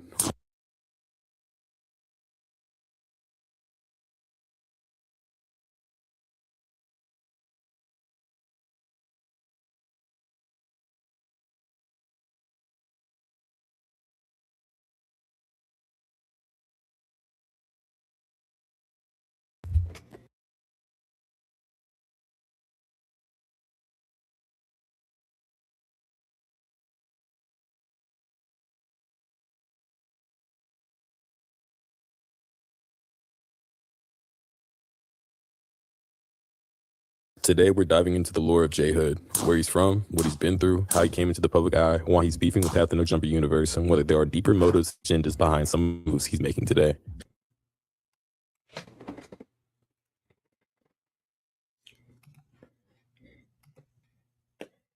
My bad, y'all. I was saying how I like Jay Hood. Sorry, not Jay Hood. The video was about Jay Hood. What I'm saying is I like his Big Chat, Small World, the channel. I just rolled up on him. You know what I'm saying? Let me see. Let me make sure I'm saying that right. Big Chat, Small World. Yep. 16.9K. It's up and coming chat. Hey, the outro, man. It's dope. But yeah, let's get into that, man. Let's get into that. Jay Hood shaking up these content streets. Hopefully don't spin over to the real streets, you know what I'm saying? But let's check out this breakdown though. Jay Hood's real name is Robbie Ross, and he's from Carson, California, and claims Stevenson Village Crip. A lot of his early stories center around Carson politics, Stevenson Village, and especially his issues with the East Coast Crips. But I'm not going to pretend that's the whole map. You know, LA politics is complicated as fuck, right? That goes. Let's tell the whole story. So you're from Carson? Yeah, I'm from Carson. Carson, people think Carson is like the suburbs. It's not. I've been shot on 2 separate occasions in the city. It get tricky out there. Like, you know, we got the East Coasters out there. That's who we've been getting into it with since the beginning. I grew up with Carson was an area where, you know, people start moving. I got a homie.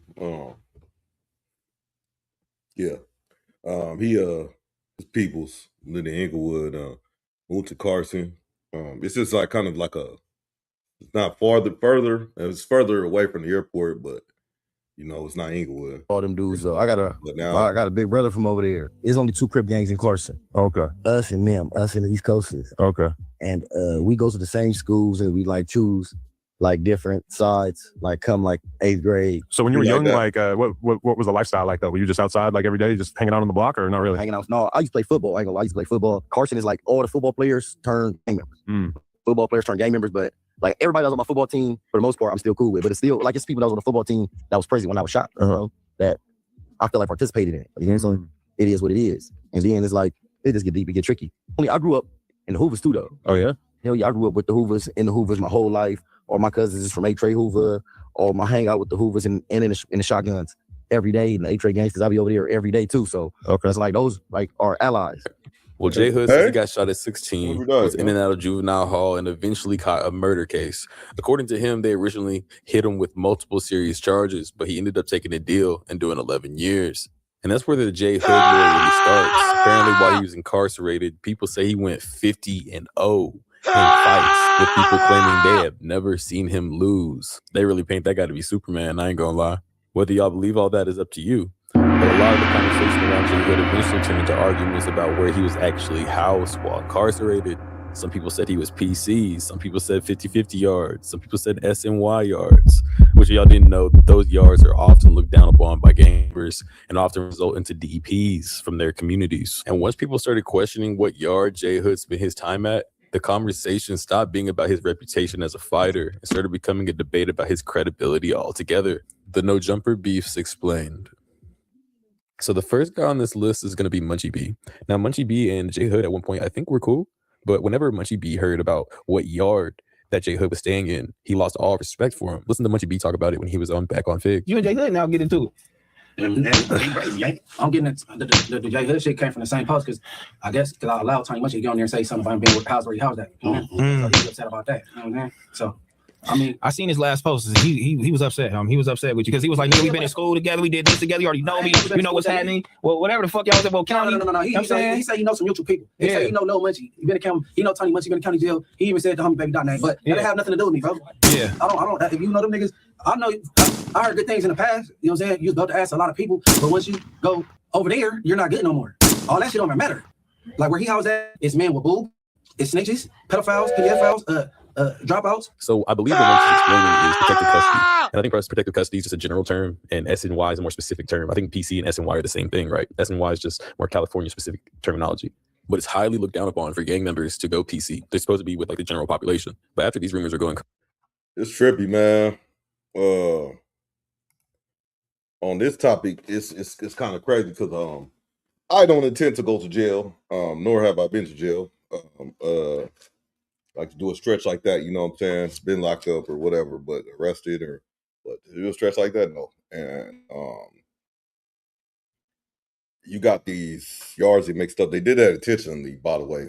But that's another situation. That's another conversation situation. But with that being said, I'm 44. Somebody 44 like me trying to get home to their family. You know, you already in the lowest, dirtiest condition. I'm not saying to go squabble with the low lives, these low, scum of the earth type people, drop out, all kind of stuff. But you there to do your time, come back home to your family. Sometimes you have to put that in your head. I'm not saying what to do, but sometimes you got to put that in your head. You know, crazy about J Hood being PC. J Hood decides to respond from jail. Munchie, come on, baby. You really know me, dog. I can't believe you said that. Munchie B is blind. Munchie B is blind. He don't like the bad thing he saw was Shady Blue and him knocking him out, put peanut butter on his booty. Here enters another No Jumper member, a very certified guy in the streets who goes by the name of Aunt Hefe. Now, Aunt Hefe is part of A-Tray. I don't know if you guys remember, but at the beginning, J Hood says his gang and A-Tray are real cool. I hang out with the Hoovers and the Shotguns every day. And the A-Tray gangs, I'll be over here every day too. So after Aunt Hefe heard about the situation between J Hood and the Munchies, he took to his own platform and brought on J Hood's friend and fellow gang member, J Mac, where J Mac tells his side about where exactly J Hood is staying, like what yard he's in, and much, much, much more. Check this out. As far as Munchie B online with Tiny Munchie B, and my name coming up, and J Hood name that came up, you know what I'm saying, doing that conversation between Big Munchie and Tiny Munchie B. And Tiny Munchie was basically like, let Ant know that J Hood is on the S&Y yard. Now, do I know if he's on the S&Y yard? You know what I'm saying? You don't know. How you don't know? This your boy, should you? He call your phone. How you don't know if he's on the S&Y yard? I mean, I don't know if he's on the S&Y yard. From my understanding, he's on the EOP yard. Oh. Yeah, because people, because EOP and S&Y, them two different yards. Them two different yards. Now, there's not necessarily a beef with J Hood and Aunt Hefe at this time. But as we move forward, this will all make sense in a little bit. And the Munchie B beef will also reignite around the same time. Next, we have Crip Mac. So 8 days after J Hood got out of jail, he got a No Jumper interview. Of course, you know Adam loves to be messy. And Adam decides to bring up Crip Mac to J Hood, in which J Hood says Crip Mac lost every single fight in county jail. Obviously, Crip Mac didn't like this, right? Whenever Crip Mac had a sit-down interview with Adam, of course, they brought up J Hood. And what does Adam decide to do? He decides to call J Hood. He decides to FaceTime him. But it just so happened that J Hood was at the time of the FaceTime. And Crip Mac, he has Hoover Killer on his face. He hates Hoovers. Let's see how this plays out. Check it out. Nah, I push it down. Never that. What about J Hood? How you feel about him? I don't know who Snoop Cud is, but Cud talk like Cud extra hard, this and that. I heard Cud was on protected custody yards, some more shit. I don't know who Snoop Cud is. Don't people Cud talk Cud knew me. I never met you a day in my life, nigga. On white Crip, on all my dead homeboys. Your boy and shit. If I get 5 minutes, Cud, on white Crip. I've been hearing about Cud when I was in the federal prison a year ago. Oh, Cud met me. It's a guy. I never met Cud a day in my life, nigga. He's from Carson. I never met Cud a day in my life. Hopefully he's not busy right now. Damn, I look like shit. What up, Hood? Don't call Cud Hood, nigga. You ain't Hood, nigga. That's only neighborhood Crip shit. All right, Cud, make good. I was trying to call peace. Make good. That's good. I want you guys to do a podcast together. No blood. Oh, well, make good Crip. You can respect this Crip. I've been tripping stupid years now. That's why I live alone, gentlemen. They didn't even tell me nothing. Make good. Hey, how old are you? I'm 30 years old, nigga. I've been from the hood 15 years old. I've been from the hood 15 years old. How you 33 years old and disrespect my people? All right, kid. Make good. I didn't know it was going to go like that. I thought I was going to be able to cause peace with y'all. I'm stupid. You know damn well you wasn't trying to bring no peace. Make good. He's super animated, huh? No, I'm fight real. Kill on my dead homeboys, Why you nigga. doing this? Why you just dissing everybody game, bro? Because that's who I am. I don't give a Bro. It ain't suspect. Suspect. I'm gonna have suspect beat your ass. Suspect. Whoever want to fight, Cud, they gonna get it. Go this nigga. That's easy. No, go this nigga. This nigga Crip back. He gonna beat your ass. Damn, he gonna beat your ass. He gonna beat your ass. All right, bitch. Killer destruction, nigga. Remember that. Beat your ass. All right, we gonna get in the ring. bitch. That's your killer destruction. God damn it. Get your ass up out of here. Yo, much love. All right, now here enters Sweaty Face, because Sweaty Face is actually allies with Crip Mac. So whenever he saw the situation with Crip Mac, he decides to cover it, because what happens is J Hood decides to go on his platform and talk about the phone call he had with Crip Mac, just calling it disrespectful and all these things. But Spotty Face has his own narrative about the phone call and how he feels about the whole situation between him and Crip Mac. Check it out. So yesterday, I'm in the 80s. I'm in the Hoovers, you feel me? With the homies from Hoover. And I get a FaceTime. It's Adam 22. I answer the phone. What up, Adam? As soon as I get on the phone, this dude, Crip Mac jumps on the phone. Disrespectful. No, gosh, you ain't Hood. I'm the FLO general. I'm like, what are you talking about? Nigga, 55th Street, you bitch ass. And then start dissing. You, I'm the HK destruction. The homies from Hoover all looking at me because, you know, his FaceTime is on speaker. I'm like, no, cuz I didn't know this nigga was gonna call. First of all, that's crazy. Like how ironic. You and the Hoovers and Crip Mac call. That's kind of crazy and it had to be awkward.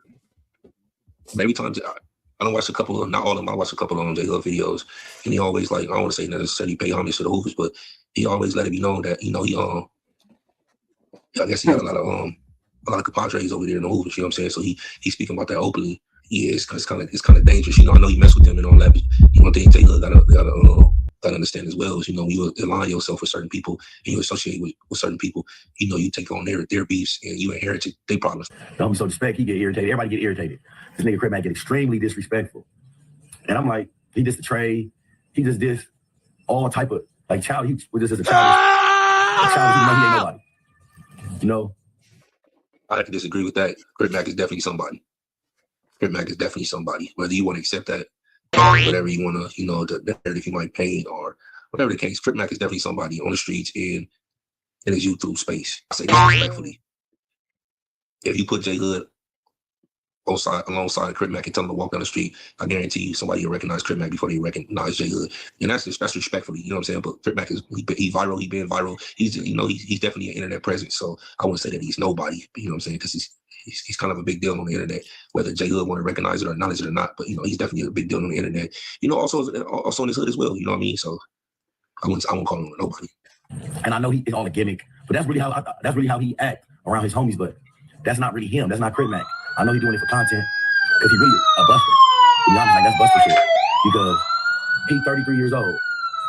He told me, I'm 30 trap. I don't agree with the busted part. You know what I'm saying? Shout out to Crip Mac. You know, that's the homie. You know what I'm saying? Everybody got their own personal opinion. Just saying like, yeah, I don't agree with the busted part at all. I don't know where you got that from. You said you would fight me.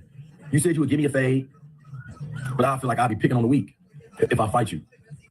So you definitely wouldn't be picking on the weak because I don't think Crip Mac weak at all, and I think he'll catch that with you, J Hood. All right, we're gonna finally get to the meat and potatoes. So Adam started bringing J Hood onto the No Jumper show after Aunt Hefe got arrested. He thought he needed a new member, and for some reason, he picked the guy that Munchie B, Spody Face, and Crip Mac all had problems with, right? Well, I mean, we'd seen Munchie B, you know, talks about where J Hood was staying at in prison, you know, what yard he was staying at in prison. They had that little thing going on. Spody Face was vouching for C-Mac whenever C-Mac was going crazy on J Hood and the Hoovers. So Spody Face even vouched for Crip Mac. I can see how, you know, J Hood probably watched that video and doesn't see Spody Face in the greatest light, right? And another No Jumper member, Aunt Hefe, while he's in prison, ends up having his own problem with J Hood. Let's get into it right now. So the kid on the left, his name's Flock Two Ball. He apparently like really fucked with Aunt Hefe. He hates that he's in prison. So he's just pretty much like free Aunt Hefe. I don't like how they're spinning these narratives on him. And homeboy J Hood's like, hey, I just feel like, and nobody should speak on his business because it's A-Trade gangster business. Like, that doesn't involve any of us. And after that, things start to unfold a little bit more. I'm gonna let y'all watch the clip and see it for yourself. All right, this is how I feel about that. That's A-Trade gangster business. Yeah. And I don't feel like nobody should have been reporting that because people saying it's a DP, that make it premeditated. Mm-hmm. That make it first degree murder. If you talk about his first degree, if you DP, that mean it was orchestrated. People was talking about it before it happened. That's like telling. Mm-hmm. Everybody saying it was a DP, it wasn't no DP. We don't know what was going on. Mm-hmm. And that's A-Trade gangster business. That's how I feel about that. Yeah. He's from Pacoima. Yeah. No, he's not. My dad. From Vegas, right? I'm from 661. Yeah. From AV. Yeah. My dad from over there. From 2P, even like Unc. Yeah. Like he said his dad is like a whack disciple. Whack my uncle. We got two whack lovers on here and a lush. I love whack. I love whack and all whack lovers. That's my other. That's family. That's family. Dead homies. I'm team whack. Dead homies. Whatever issue with whack, got issue with. I don't talk at all. Yeah, but y'all got like studio beef. Y'all ain't got no real beef, bro. In the streets, y'all ain't trying to hurt each other. Tell him that. Yeah, y'all ain't trying to hurt each other, bro. Because I'm here. Dead homies, like I'm rocking with whack. Dead homies. That's my family. Like I can see. That's like you meet this nigga from folks, cuz. This deeper than rap, nigga. It's family. Well, nigga said what he said, bro. I don't know what he said. I don't even be following the internet. I just know that's my family. No, I'm talking about I said what I said. Spody hates wax so much that he putting fake news on. What you say? I definitely don't put no fake. You call him gay. You can't call one nigga gay, not call everybody gay. You can't call one nigga gay, not call everybody gay. What that be? Yeah, you know what's going on. You can't call one nigga gay if you're not talking about the gay niggas in your community, bro. Who gay in your community? I'm not about to go back and forth on that. I'm not going back and forth either. Yeah, me neither. Damn, what that supposed to mean? Bro, like you see like you got an intent like what? You squabble. You said what? You squabble. No. Let's just talk. That's easy.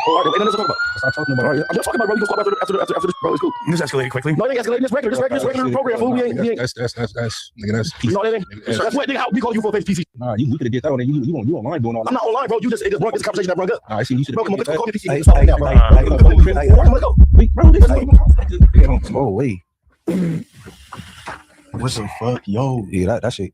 Yo. So Spody Face and J Hood go out with the squabble. They like walk down the street and they say apparently they squabbled. I don't know the exact specifics. I haven't heard any info besides from Wack. He be lying though. I don't know the exact specifics of the situation until I hear from Spody or J Hood, but apparently they went and squabbled. Now they come back inside and you can already read the body language, right? Strong words. Oh wait, these guys just came back. We'll have to collar on the shirt. Look good. What up, guys? How many glasses? I got them. What's going on? Where your glasses at?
No, I'm not doing it. No, I'm not. Bet that I'm gonna let you pull out of it. You're pro. But you're doing it. No, I'm not. You're doing it, bro. Because I'm the most important podcaster here, and I can leave whenever the fuck I want. I thought that was you. No, I thought that was you, Moose. I thought no, you said no. Moose, I heard you say. I'm the new guy. What did you say? He's my OG. No, you said what? You said you were the what? Podcaster here. I think I'm the best new guy for sure. But Lush is my OG. The best new guy. Why would you? So we have Lush 1 on the No Jumper News. The title of this is Lush crashes out after Wack jokes about Germ. So they already had some type of back and forth. I think it was more of a game of phone tag the first time, where Wack says he has a homeboy or something that he knows for a fact cracked Germ during their relationship. I think I could be wrong about that part. It's either during or shortly after. So kind of like insinuating that Germ been cheating, you know. So interesting allegations being brought up by Jack 100, and you know, Lush his temperament is all over the place all the time.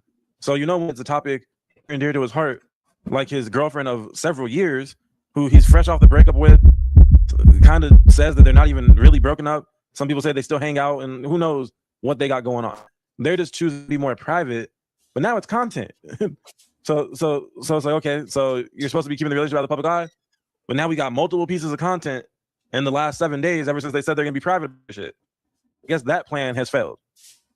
Well, let's see what Wack had to say to Lush face to face right after one couples therapy episode, which is the Adam and Wack show.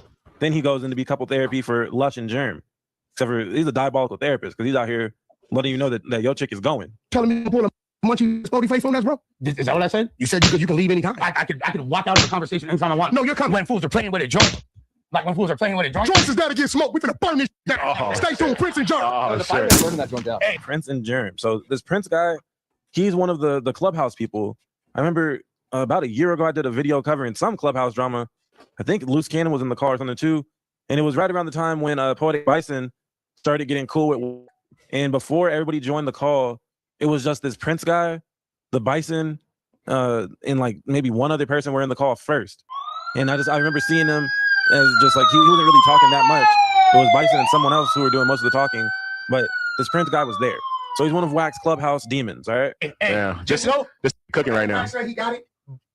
They show it to me. Show it to me.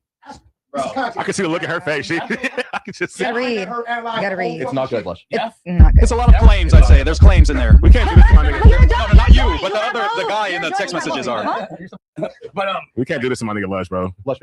We can't. There's some proof in there. You and Adam, y'all can go hang out now, bro. His wife filed divorce on him. Germ around on you. All right, no, here's what we doing. Here's what we doing. Lush damn near about to bring the 22 out of his man purse. He damn near. There's no proof in those. Back on. Now you're not on camera. No. I'll say where the I want. Yeah, do it. I'll say where the I want. Let him land. This is gay. I don't give a what my whole ass ex did. And the fact that weird opportunist people trying to like sleaze on into the situation, suck my up 2 strippers yesterday. Another stripper last. What? Excuse me, sir? You did what now? You knocked down 2 strippers. So now Lush is moving like he's in GTA 5. You know, when you pick up the little stripper girlfriend and then you got to drop her back off in the hood and shit? Lush living crazy. And this is what Adam was alluding to about, man, fuck it, I might as well be single. Lush is out here having threesomes and shit. So interesting. So Lush, his relationship is at the point of no return. He must not plan on going back to Germ, but that doesn't mean that he's not going to be offended by news that she's allegedly sleeping with other guys that are somewhat related to the No Jumper universe. She works a man's where I'm sure she's one of the only females on the job most of the time. So she kind of has her pick of the litter just at work alone. But then now you have Wack saying one of his homeboys cracked, and Lush is mad. And he's trying to act like he doesn't care, but I mean, look at his face. Look at him. That looks like someone who cares. The breakup is still pretty fresh.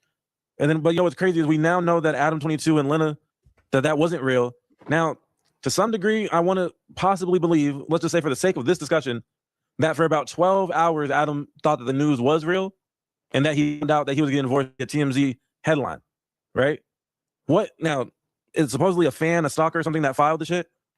The troll kind of failed, but it kind of worked because it damn near pretty much got Adam to reveal his true colors in the relationship to where he said celebrated that he was single and was Wack told a story on the Adam Wack show that most people will see on Sunday. He told a story about Adam having some woman that looked like she just got cracked was just posted up in his office under a blanket, just casually, out here slinging meat.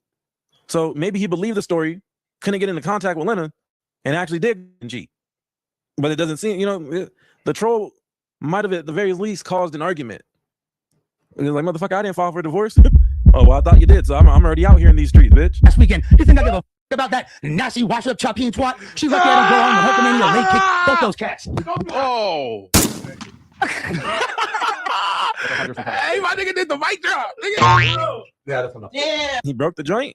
Well, lucky for Lush, those mics have been on discount recently. Bro, dusted this stuff. Look. No, give me this. Hey. So now he's outside yelling. You can hear him yelling in the lobby if you have on headphones. Oh my Damn, God. he did get a reaction. This whack strikes again. Somebody go check on Lush because he might crash out there too. I feel like you gotta know, really bro. You gotta know when Wax trying to get. Somebody go check on Lush. Shut your ass up. Telling people what to do. The fuck? You're not the manager. And what are they supposed to do? Lush ain't fighting nobody. Lush is not in physical condition to run a fade. So if Lush is having any type of confrontation beyond words, you're basically you want someone to go out there and jump in front of the bullet on Wax's behalf? Let them grown men figure it out how they want to figure it out. Fuck is you talking about? 911 on speed dial? He's letting what? We had a news episode. This should turn into something else. This is like the time Brandon suspect. No, bad now. I'm gonna fix that later. Lush is gonna feel real stupid when he has to buy that microphone. Yeah. Bro, that was not worth it. Why would he bet Lush on is it? literally just trying to bait him.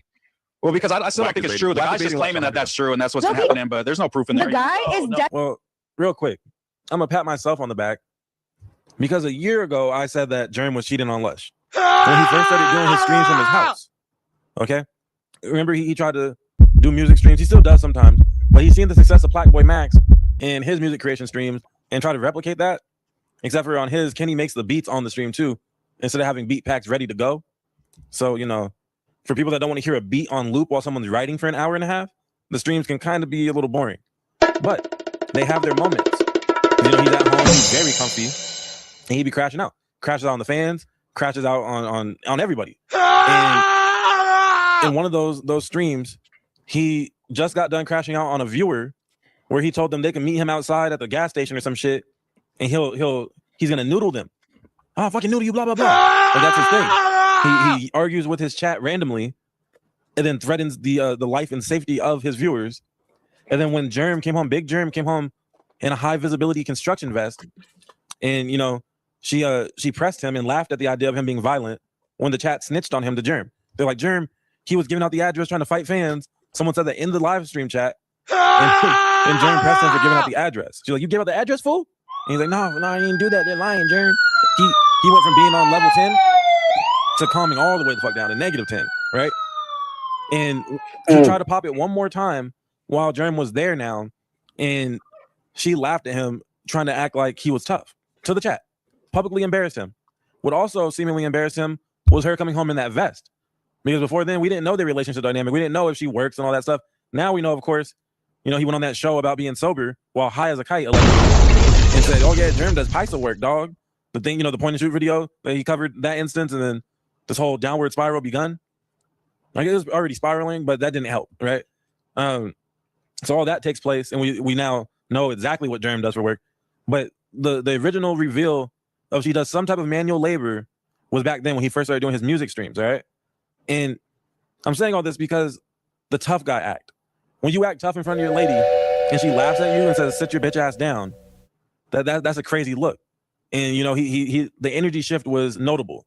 Everybody noticed it. All right, I made a video on it back then, but in that live stream, the chat was noticing too. Like, oh, look at him, he's not yelling anymore and stuff. As soon as she came home, all right. And that video though, they have this friend who I believe was also at a more recent live stream, one of the No Jumper live streams. But they have this friend with some dreads. He's sitting in the back, and he rolled a blunt for Jerm as soon as she got home. Okay, and the blunt was like for Jerm. And I think only them two was smoking it together. And I was like, hold on now. I get that she just came home. Having a blunt for her is not that crazy. Maybe he's the blunt roller or whatever. But for just them two to smoke it for the most part, until that shit was like more than halfway gone, then I think Lush got a little bit of it. I speculated that she might occasionally. I was like, that's the real boyfriend, basically. I was like, that's the real boyfriend back there on the couch. Lush, whatever their dynamic is. But I feel like Jerm is cheating. Like, she might have a little bit of jungle fever on the side. All right. And now fast forward to now, where Wack is saying, my homie done cracked and whatever.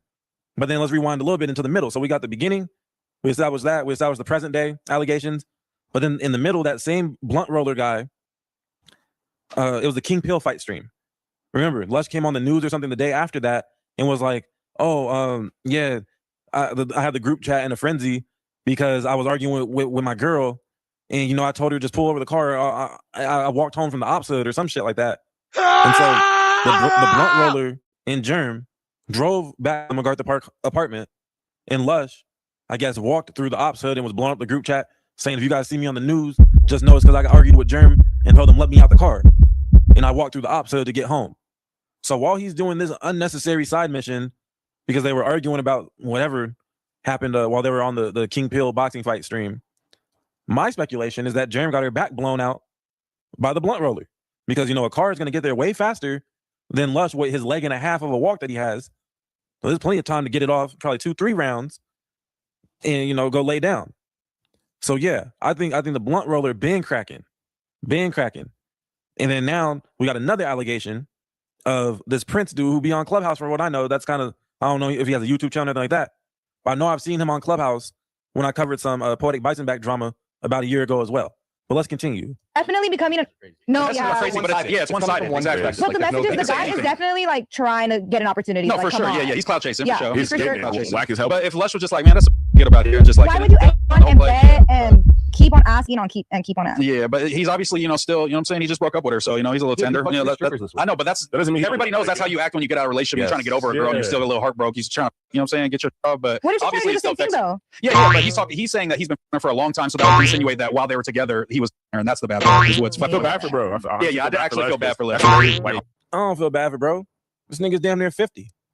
The fuck are we talking about? A 50-year-old with boyfriend and girlfriend problems is crazy. This isn't high school anymore. You're a grown-ass man. You're a grown-ass man. They wasn't married or none of that shit. The fuck? Fuck your feelings, nigga. You crack 3 strippers, crack 3 more at that. Whatever you gotta do, get over that shit. It wasn't your wife. I don't feel bad for you. Hard place to be in, you know, especially to get like, you know, to be out of kind of bombarded. Like that is, and everybody's like, I feel like he felt attacked right now, so I feel like the reaction. We could have the conversation. Though, I feel like he was coming in here with energy already. I feel like Lush was. Yeah, something's going on, but that definitely didn't help. I mean, look at this bag. He's going through it right now. He got some candy in that motherfucker. He got some gum. Damn, man. With some shots. Yeah. He got a crack pipe, 3 shots of vodka, and a buzzball, most likely. Fucking Lush. I stand with Lush. Lush. Yeah, I stand with Lush too, man. I don't even think Germ's been doing that shit that dude's. Even if she has, no, we all stand with Lush. You know. Yeah. And if Lush don't want to do the episode, then we ain't doing the episode, man. I think this episode kind of has to happen. It would be great content, but if you don't want to do it, then I don't want to see Lush like fucking crying. He didn't have to do the episode until he broke a mic. Now he has to do the episode. Hey, and we have all Whack broke the tripod. We've all been there, man. Yeah, the mic slam is pretty crazy. I feel it. I feel, bro. Yeah, no, all right, so Lush ain't coming back anytime soon. I think I did join this live stream that this clip is from when he did come back, and Whack came back in again, or maybe it was before this, where Whack basically tried to set up a. You know, Whack is all content. So he set up a stream. He said, you, Germ, and Prince need to sit down together on stream.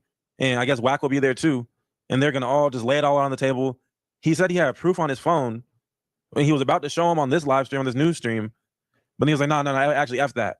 We got to do the exclusive. And I'll show you then during the live. We need the live reaction with Germ in the room, with Prince in the room. So Whack is trying to set up the Lush and Germ episode 2. This time, there won't be, you know, Lush's actually drunk co-host Munchie, who, you know, he got that drunk with good intentions. He just wanted to bring his A game to that show because, you know, it was a big deal. It was a big deal. Jern went on that podcast tour bashing Lush because it was her way of returning fire at being called a crackhead that does pistol work. So, no, I'm not doing it. No, I'm not. I'm gonna let you pull out of it, bro. But you're doing it. No, I'm not doing it. You're doing it, bro. Because I'm the most important podcaster here, and I can leave whenever the fuck I want. I thought that was you. I thought that was you, Moose. I thought that. No, you said no, Moose. I heard you say. I'm the new guy. What did you say?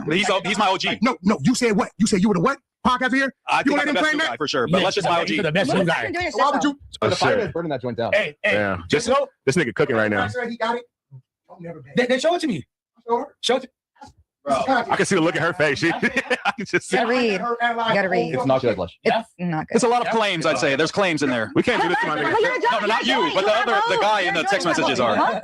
But we can't do this to my nigga Lush, bro. Lush, picture. Hey, bro, listen. There's some proof in there. You and Adam could go hang out now, bro. His wife filed divorce on him. Yeah. Germ fucking around on you. All right. No, here's what we're doing. Here's what we're doing. 21 D1 back on. Now you're not on camera. No. I'll say where the fuck I want. Yeah, do it. I'll say where the fuck I want. Let him land. This shit is gay as fuck. I don't give a fuck what my whole ass ex bitch did. And the fact that weird opportunist people trying to like sleaze on into the situation, suck my dick. I fucked 2 strippers yesterday. I fucked another stripper last weekend. You think I give a fuck about that nasty wash up chopping twat? What? So Lush is out here moving like he's Future Hendrix all of a sudden. This is Lush Hendrix in full effect. And the fact that weird opportunist people trying to like sleaze on into the situation, suck my dick. I fucked 2 strippers yesterday. I fucked another stripper last weekend. You think I give a fuck about that nasty wash up chopping twat? She's lucky I don't go home and Hulkamania leg kick both those cats. Oh yeah, he slammed the mic too. Hey, my nigga did the mic drop. Nigga. Don't do that. Yeah, I don't go. I think I give a fuck about that nasty wash up chopping twat. She's lucky I don't go home and Hulkamania leg kick both those cats. Oh. Hey, my nigga did the mic drop. Nigga. Oh. Yeah, that's enough. Yeah. Bro, dusted this bitch off. Look. No, give me this. That shit's sturdy. It's not broken. They make those mics pretty sturdy. Worst case, open that shit up and screw some shit back together. But that's a pretty good. It's a pretty good little moment. And then, as covered earlier, you can even hear him yelling in the hallway shortly after. Something that's been a reoccurring theme as of late with Lush in particular. He's been yelling in the hallway a lot. Unplug it. Hey. Right there, you can kind of hear it. Oh my god! Can't hear what he's saying, but you can hear it a little bit. Bro, dust this bitch off. Look. No, give me this. Unplug it. Hey. Oh, him and Loud Ass Whack in the lobby yelling about German Prince coming soon. I hope they actually do that content. I don't think they're going to. That'd be kind of fire. I think that's a guaranteed 100,000 views, if not more, just because of the messiness to it. So he eventually comes back. Did he say anything interesting when he came back? Cheap from you. Is there a out there, Josh? Yeah, tell us to come back. We all love him. Nothing burger. Yeah. Oh, Jerem's on the phone, but his phone speaker either sucks or isn't in the correct place. Okay. You too old to be popping this shit. It's crazy. Hey, guess what? You guys are all going to be unemployment soon. If you need a job, I got you. But I don't know about you, but you're a little too old now. Okay, Jerem, I think the primary point of contention is your friend. So I even drew screenshots where he's asking me to come show, and I still don't. This is when me and you're broken up. So have you been fucking Wax friend or not? Prince Productions? No, I haven't. I haven't seen him since 2013, 14. Oh, hold on. So she knows who this person is, and she admitted that she's seen him in. She said that's a long window of time. If I heard correctly, she said since 2010, 13. So you knew the dude for 3 years back in the day. So there's a history there. You admitted out of nowhere that you weren't given any box to Lush for months, damn near a year or something like that, because you weren't happy with his sobriety levels. So it's very believable. It's very, very, very believable that you would have stepped out at some point. Yeah, she sounds like a Batman villain on drugs. For sure. But what? Shout out to the jewels. Thank you for sending the jewels. But nah, man. That's crazy. I'm gonna rewind that a little bit. We have to listen closely. Because, the audio is really, really quiet on that phone. But she admitted to knowing the nigga for an extended period of time. So this is more than just trolling. Primary point of contention is your friend. So I even drew screenshots where he's asking me to come show, and I still don't. This is when me and you're broken up. So have you been fucking Wax friend or not? Prince Productions? No, I haven't. I haven't seen him since 2013, Oh, okay. I haven't seen him since 2013, 14. So you've seen him though before. You used to mess around with him for about a year. You haven't seen. So the guy that's claiming, bro, no, stop. So everybody that sucked my dick, you too, Astrid. Fuck you. Girl, you didn't like me anyways. Well, she said that. I'm not gonna lie. That gives Lush the perfect green light to go on and see what Astrid is hitting for. She hasn't seen the dude that's claiming that he's been fucking her for 10 years since 2013. So 13 years ago. And that totally corroborates all of the texts that I have where he's literally saying, oh, we should do this. We should tell this story. We should make this. He definitely was like that. Okay. Yeah, he was like, let's run the play.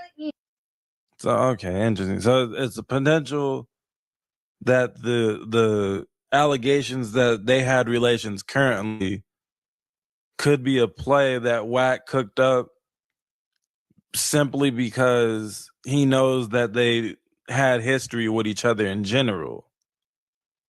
So it's more believable since they had history. Do have to keep in mind we're watching a Tubi movie play out in real time. Fair enough. But if we play along for a little bit, because that is the more interesting angle. They might be trying to tell Lush something. That, hey, man, you should be happy that you're single because she wasn't shit anyways. The homie done smacked. And if the homie done smacked, how many other people done smacked while y'all was together? Me just watching as a fly on the wall as a YouTube reaction channel, Ben calling out that she is displaying the signs of a cheater.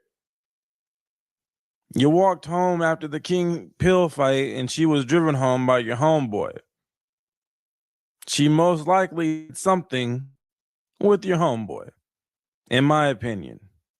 He definitely was saying like, I'm ready to run the play. If you want me Nobody to run the believes this other than you, like going and looking for more validation of it. Like no one believes the lie. Well, okay.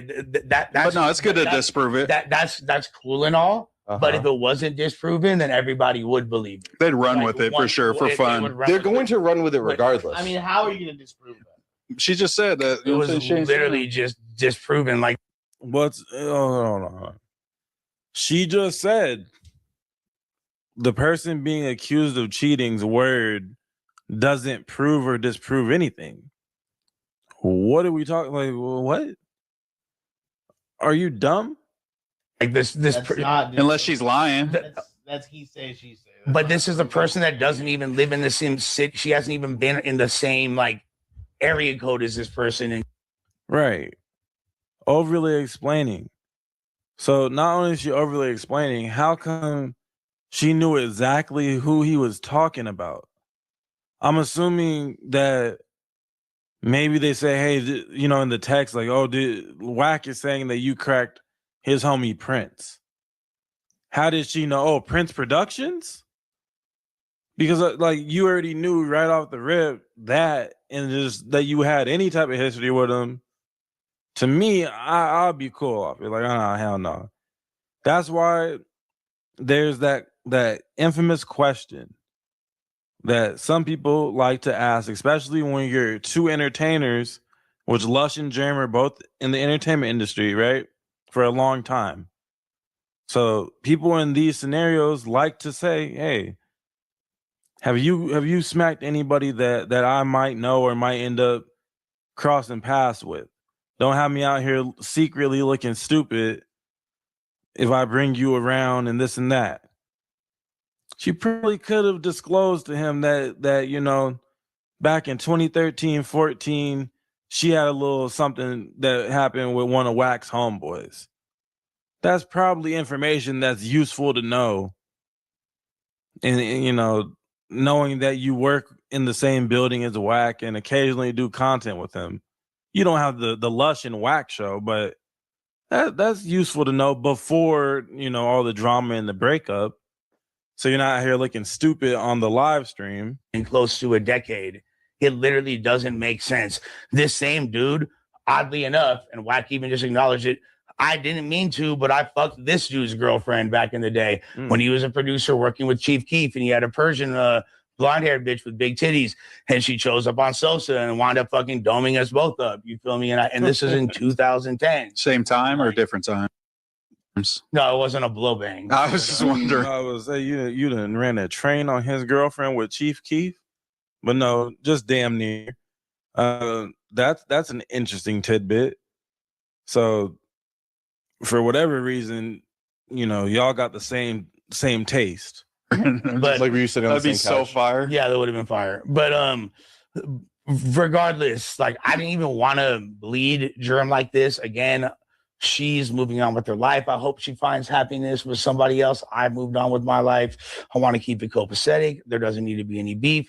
We're still going to be friends. 5 years from now, when she's married and I'm married, I'm probably going to cheat on my wife with her at some point. You feel me? We've been. I maybe wouldn't go in with that energy, but Yeah, bro, what? Why are you just gonna premeditated cheat on your wife at Lush would be damn near 60 years old or something? Like, bro, what? Hold on, man. I want to hear that again.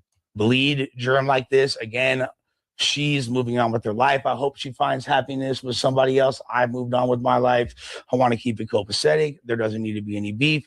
We're still going to be friends. 5 years from now, when she's married and I'm married, I'm probably going to cheat on my wife with her at some point. You feel me? We've been. I maybe wouldn't go in with that energy, but No, I respect it. I respect what we've been doing for 20 plus years. That's like your Lil Wayne, Corinne Stevens. Yeah, pretty much. And I really don't. And it's just like every day I'm trying to get over it. And when there's people that are trying to. Hold on. So this bitch hasn't stopped dangling her feet because she got. Is this two different energy drinks? Why is she double fisting the energy drink? That's why you can't sit still, motherfucker. You don't need to be that geeked up. Just for the sake of content, be inflammatory when they have their own issues regarding that, which would be much more productive conversations. I think it's funny. She's shaking the couch. She about to make Josh's Bluetooth butt plug fucking activate. All this shaking, look, is making them uncomfortable. As for the sake of content, be inflammatory when they have their own issues regarding that, which would be much more productive conversations. I think it's funny. I know. I want to see you laugh though. Let's make jokes. I mean, Let's change the tone up a little bit. No, fucking turn it into couples therapy. Good again. mood, but like, I feel like you did not come in a good mood. Why do you care? That's a good question. Hey, you know what? I feel like I got like rhinoceros skin. If this was anybody else, people would like be like shells of their former selves. No. So yeah. Did he come in a bad mood? Let's see. He came in late, and he came in mad late. Let's see what his mood was like when he entered the room. No jumper now. Christian rap turned into him knocking duties in the no jumper restroom. He retired from the Christian rap and now he's on his, turn up shit. Yo, so I seen that they asked you about the shit the other day. Yeah. You said that people should be able to speak their mind. Yeah, but if it's How do you have a problem with people speaking their mind? On a side note, even though we're supposed to be monitoring Lush's mood, like, let's listen to how ridiculous this question is. Is this a question that's based in logic? They should. Yeah, they did. You said that people should be able to speak their mind. Yeah, but if it's disrespectful overtly, then I understand. You have a problem with people having free speech? Sam, but I just felt like that Spody wasn't the one being disrespectful. Adam was the one bringing up the disrespect. Spody was willing to just podcast, you know what I'm saying? And that sparked it up, kicked up the dust. What I'm saying is, I think square guys and street guys, we both know when we're about to be disrespectful. Okay, when you went outside, you knew you was going to whoop dude's ass. Yeah, I wasn't doing no talking. You knew that. Yeah. See what I'm saying? Yeah. So what I'm saying is, you know when you're being disrespectful. So my thing was, if you're a real nigga, I respect that. Yeah. But let me put the resistance in front of you and let me see if you the same nigga. If you the same nigga, I can respect gotta respect it. But when the resistance in front of you, niggas want to quit. I don't want to come back.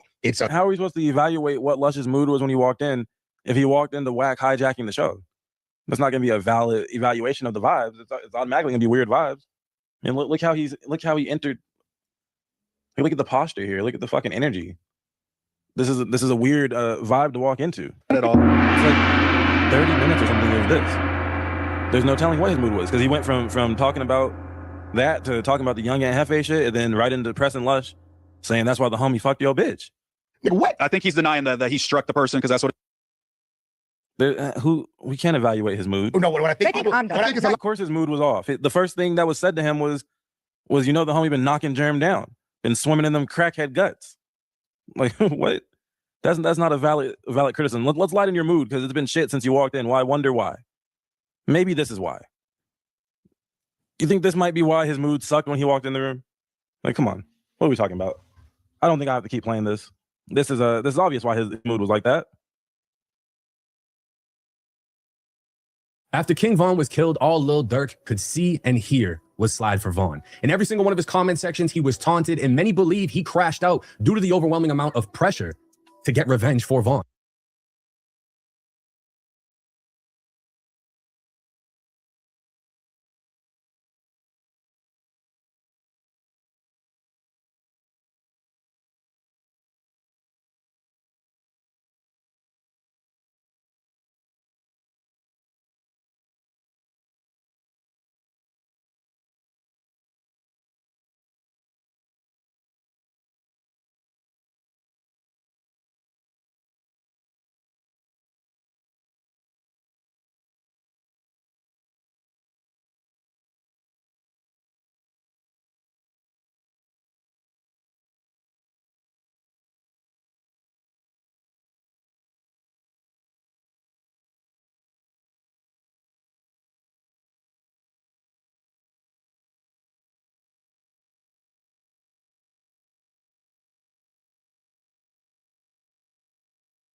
So look, bro.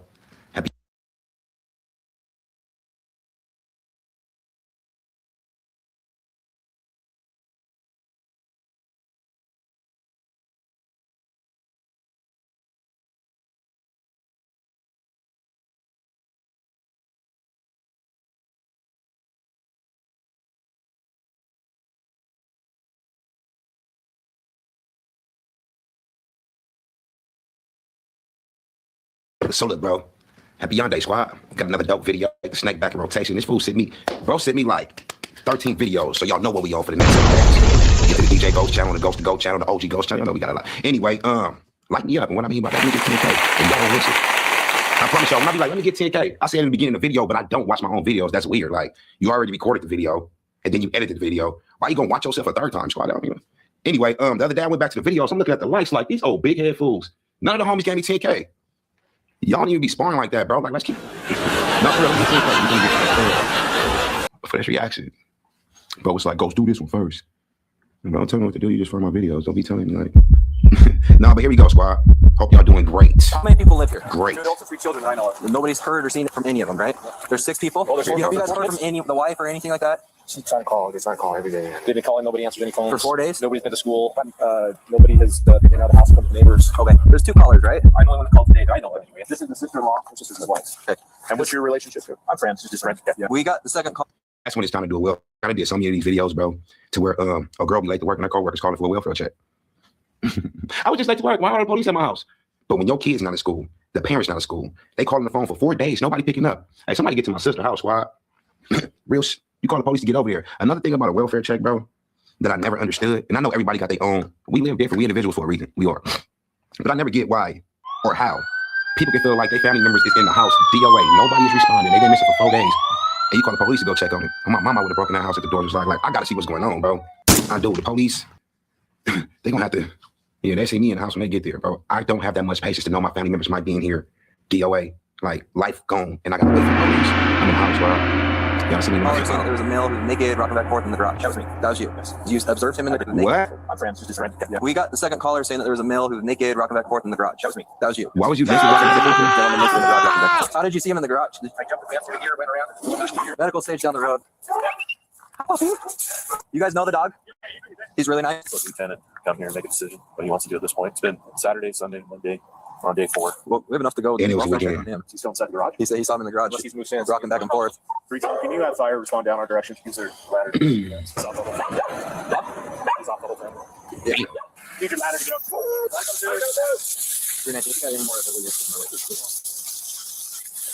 I know they don't got a ladder to get up. Oh my God.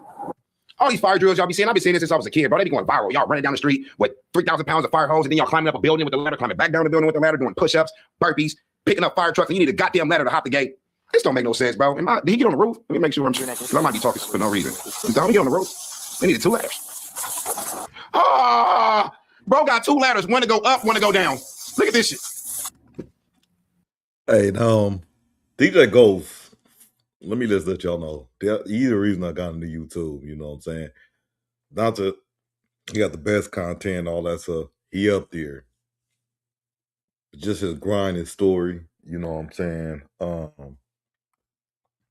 Yeah, just he just happened to be the one I started watching, and I was like, okay. You know what I'm saying? Shout out DJ Ghost. You know what I'm saying? Shout out.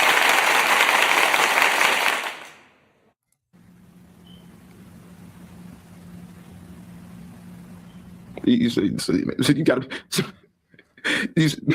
Somebody help me in this motherfucker, bro. You mean to tell me this fool got a ladder to go up the gate and down the gate? The firemen know. You would honestly expect this from the police officers since they are like not supposed to be as agile as firemen. You go to the police academy when you're 19, 20, you retire at 60 years old, and they've been back one time. Fire department, I'm sure they got every 6 months, every year, some kind of physical they got to go through, right? You expect this from the police, not the fire department, bro. The paramedics. You know, fire department, the ladder is crazy. They take their job too serious. You do not need a ladder for everything, bro. They probably use a ladder when they have sex. Hey, look. They probably use a ladder when they have. Hey, show me your hands. What's that, please? What is he doing? Hey. He pissed on himself? Why is that fluid coming from? Can you stand up for me? Hey, man. And what they gonna DJ Ghost, man? He be on it. Like, you see how he looking, like all the tits and stuff. Like, look, he really looking. Like, I don't know if he got a big screen, but I'm trying to figure out what they doing. But his screen is smaller. I'm like, you know, but he be on it. You know what I'm saying? Before we get on. You guys check this guy out. What's your name? It is his video. Here's it. Okay. You smell it? Whoever he smoked must have fought back. I can't tell if it's him. I can't either. Oh, sir. What is that fluid coming from him, bro? Sir, can you put your hands behind your back for me? Yeah, Please. All right, hands on your back. Hands on your back for me for a second, okay? So we figure out what's going on. Thank you. He's got a head wound on this left temple. Sir, can I get your first and last name? Can I get your first and last name? Sir, can you look at me? What was it? And on God him, I'll be wondering what that sound be on these dang reactions to, not reactions, but just videos from the body cams and stuff. I don't know if they do that on the channels to, I don't know, throw something off, or is that on the body cam? I don't know. It can't be on a specific channel. What's off about this? Let me tell you. The paramedics is admitting aid to the victim or the suspect. We don't know yet. In the garage before the police even cleared the house. You clear the house first, and then paramedics come in after, right? We didn't see no body cam in his house. Bro. Can you tell me what city you're in? English. You guys got an alley, right? Alley? Yeah. This will be a female and other kids. Can you tell me your first name? Sean? Did you guys do the alley? Yeah, we're going to Levi. Yeah. What's your name? Hey, Sean. Hey, Sean. Where's your family? Is there a key? What? What's going on? You got any pain anywhere? I have one more coming right now. Yes? This is crazy to me, bro. Enter the house, bro. Tell me where?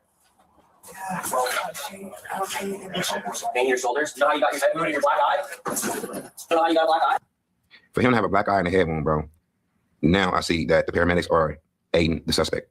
That's a fact, because if he got a black eye and a head wound, where's the person that did it? Why they haven't came out yet? All the police that's there. Why you naked in the garage? And why they leave you alone? Why y'all still not fighting? There's so many questions. With that being said, whoever gave him that black eye and a head wound, they did. Good. They was trying to fight back. Like I said, the whole family was in the house. They probably heard him. Offing everybody else with the burner or whatever, or seen it with it, whatever it was, bro. When they start fighting him, he off them too. It's a fact. That's a fact, bro. 6 other people, no kids have been going to school, can't get a hold of wife for 4 days. We need to get in the house. We need to get in the house. How y'all have it yet? We want you guys to come. We got a unit coming right now for that. You're going to stand up, okay? Because they don't know who the killer is, bro. A boy can come out and just lay down all the paramedics if he wants to. How y'all didn't clear the house first? This ain't making no sense to me. 1, 2, 3. let's walk over to the stretch over here. We need someone to go with the ambulance to ride in the ambulance. We'll also have family and the boys. That's all I keep saying. This is family in the house. We ain't heard nobody. There's 4 kids, mom and dad, kids out in school. They can't get a hold of the wife. They haven't been able to get a hold of him. We found him like this, naked, rocking back. What is going on? We're going to force it. I'm just waiting for Mike to make it. He wants to wait for the LT. There is the hospital handgun. So why he didn't wait for the LT when y'all went in the garage, bro? If y'all can go in the garage, y'all can go in the house. Y'all acting like that's the trunk of the house to the house. You know how if you get pulled over, they can't go in the trunk of your car, but they can search everything. You know what I'm saying? They acting like the garage is the trunk. No, fool, it's a part of the house. If y'all can rate that garage like y'all just got in there, y'all can go in the house, bro. If you in trouble already, you in trouble already. Meaning, if y'all weren't supposed to go in the garage, you're in trouble for that, right? Right. So what's the difference of you kicking in the door, going in the house? Why y'all gotta wait on the lieutenant? We got a welfare check. 6 or 4 people might be dead in that house, bro. This ain't making no sweat. What city is this? I'm gonna be the president soon, bro. I'm gonna fire the whole department. I'm lying. Well, go for president. We don't know because he's not talking. I got 1, 2, 3, 4. I just want to make sure 4K, 4th century. Go ahead. Hey, this one. Go. Okay. Wow. X. We're making entry. What's that, please? House quiet as hell, bro. Claire. What's back here? Anybody in here? Nothing now? What's back here? Anybody in here? Pull him out. Let me check them. Hold on. 2 down on the phone. 2 down, unresponsive. Damn. Obvious echo 2. Echo 2. Doing a trial. Okay, pull that ambulance over and go 82 now. Damn. Like, for real, what can make you off your whole family squad? 3 adults in the house and 2 kids. I know they didn't have no poly going on up in there. With that being said, this wasn't a boyfriend that offed everybody and kept himself alive. This had to be the cousin, the uncle, one of the, you know what I'm saying? He killed a couple and their kids. And they probably let this fool stay there because he a bum ass. You get what I'm saying? Probably over argument or something, squad. Like it. If that's the case, bro, from now on, we ain't let nobody live with us. And if they do, kick them the fuck out. Because she cool, man. It's my family. You fuck about your family, squad. Kick them out. Kick them out. Your brother, sister, shit, your mama. We ain't let nobody stay with us, squad. Not after this. If this is the case, we ain't let nobody stay with us no more, bro. Kick them out. Do not let that guy go. Keep with him.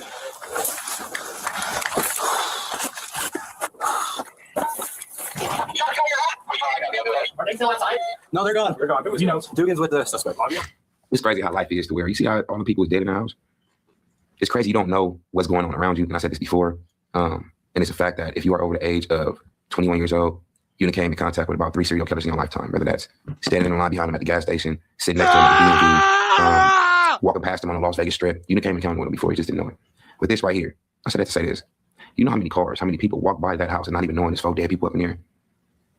Just walking past the house, bro. That is so crazy, man. Life is. When you think about life, bro, it's wild. It's scary. And I ain't talking about oh my gosh, I'm talking about like anything can happen scary. You can't judge what's gonna happen the next day scary. You get what I'm saying?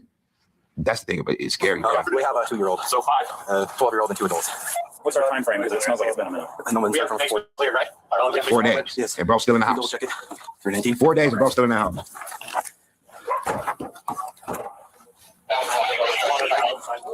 I got tape. You got tape? Tape off the whole house. Shadows. See this Troy. He's already 82. He's neighbor. This is family. That's family. Okay. Oh my gosh. Do we take photos? No. No, y'all don't. How you don't know that's for the detectives, fool? You give me traffic tickets. You tell me to slow down. This is a warning. You follow me for no reason, bro. You pull me over because I got my hat on. That's what you're supposed to do. How the hell you not know you ain't supposed to take tickets? You take your job it's too serious, bro. You ain't a detective. You gotta get promoted, squad. Did we take pictures of it? Do we take photos? No. Talking about detectives. I'm seeing the warrant. They'll do everything. Yep. Be slow. From what I saw, we have 2 adults down, gunshot wound to head. There's 2 kids in the back bedroom. One with about 11, 12. The other one about 2 or 3. With CSWs to the head. Didn't see a We found suspect in the garage. He had a black eye and an injury to the head. And he was naked in the garage, rocking back and forth. So initially they did welfare on him, but then there's obviously this odor coming from the house too. It's been 4 days since they heard from anyone. This point, you can suspend. We're just outside waiting for detectives. What does it look like? Bro hit him all in the head. That's 4 crazy. days. They're starting to blow the smell. One guy's got bubbles on his skin. Where did we find this guy? He was in the garage. He's got what looks like a contact. Like he might have tried to shoot himself, and he did like stuff. They're just confirming that. Did y'all hear what this fool just said? These police officers from Neon making entry to the house, to the statements they saying from the camera, and bro just said it looked like he tried to shoot himself in the head, but the bullet bounced off.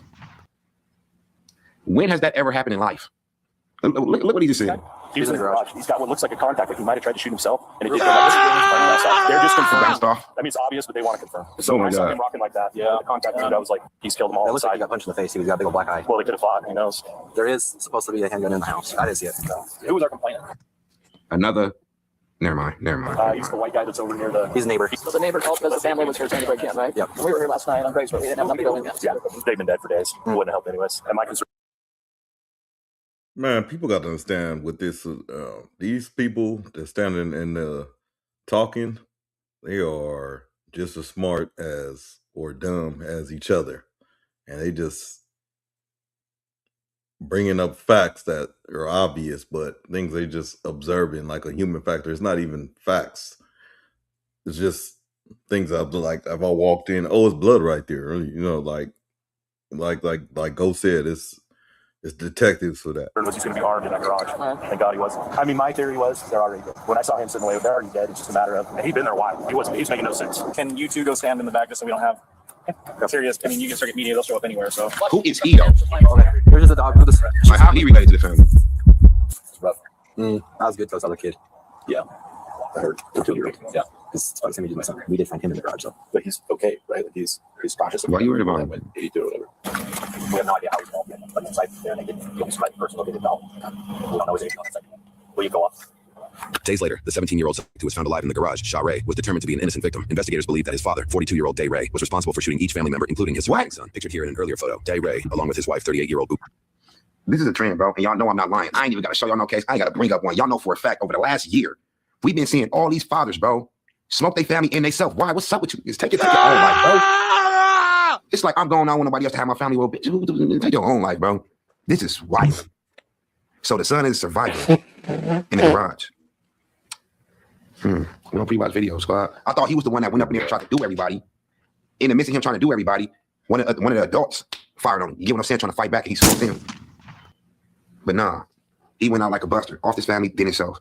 Crazy. May, their younger son, 11-year-old, 2 daughters, 8-year-old Christina Ray, and 2-year-old May May, died from the injuries. The sole surviving 17-year-old Shaw Ray suffered from a traumatic brain injury and spent between 2 to 4 days in the home without medical attention. 2 decade-long family friends, Michelle Harding and Bridget Schmidt, share their perspectives. We were there Friday for a few hours and honestly felt nothing but just pure love when we left that home. The siblings, there was so much joy and laughter and giggling, and we just had such a good time. After the incident, both Bridget and Michelle at Shaw's hospital bedside. December 22nd, a good time. After the incident, both Bridget and Michelle.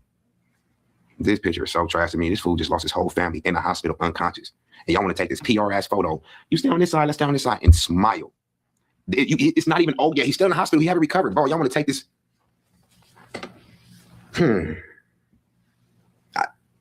At a time like this, you all smiles at this boy hospital bed. It's not even a grown man. He's 17. 17. Damn. This Instagram, TikTok, social media society, bro, is trash. And what make it even worse, they old as hell. They remember how it was without the internet. You know what I'm saying? Like, why y'all doing this shit?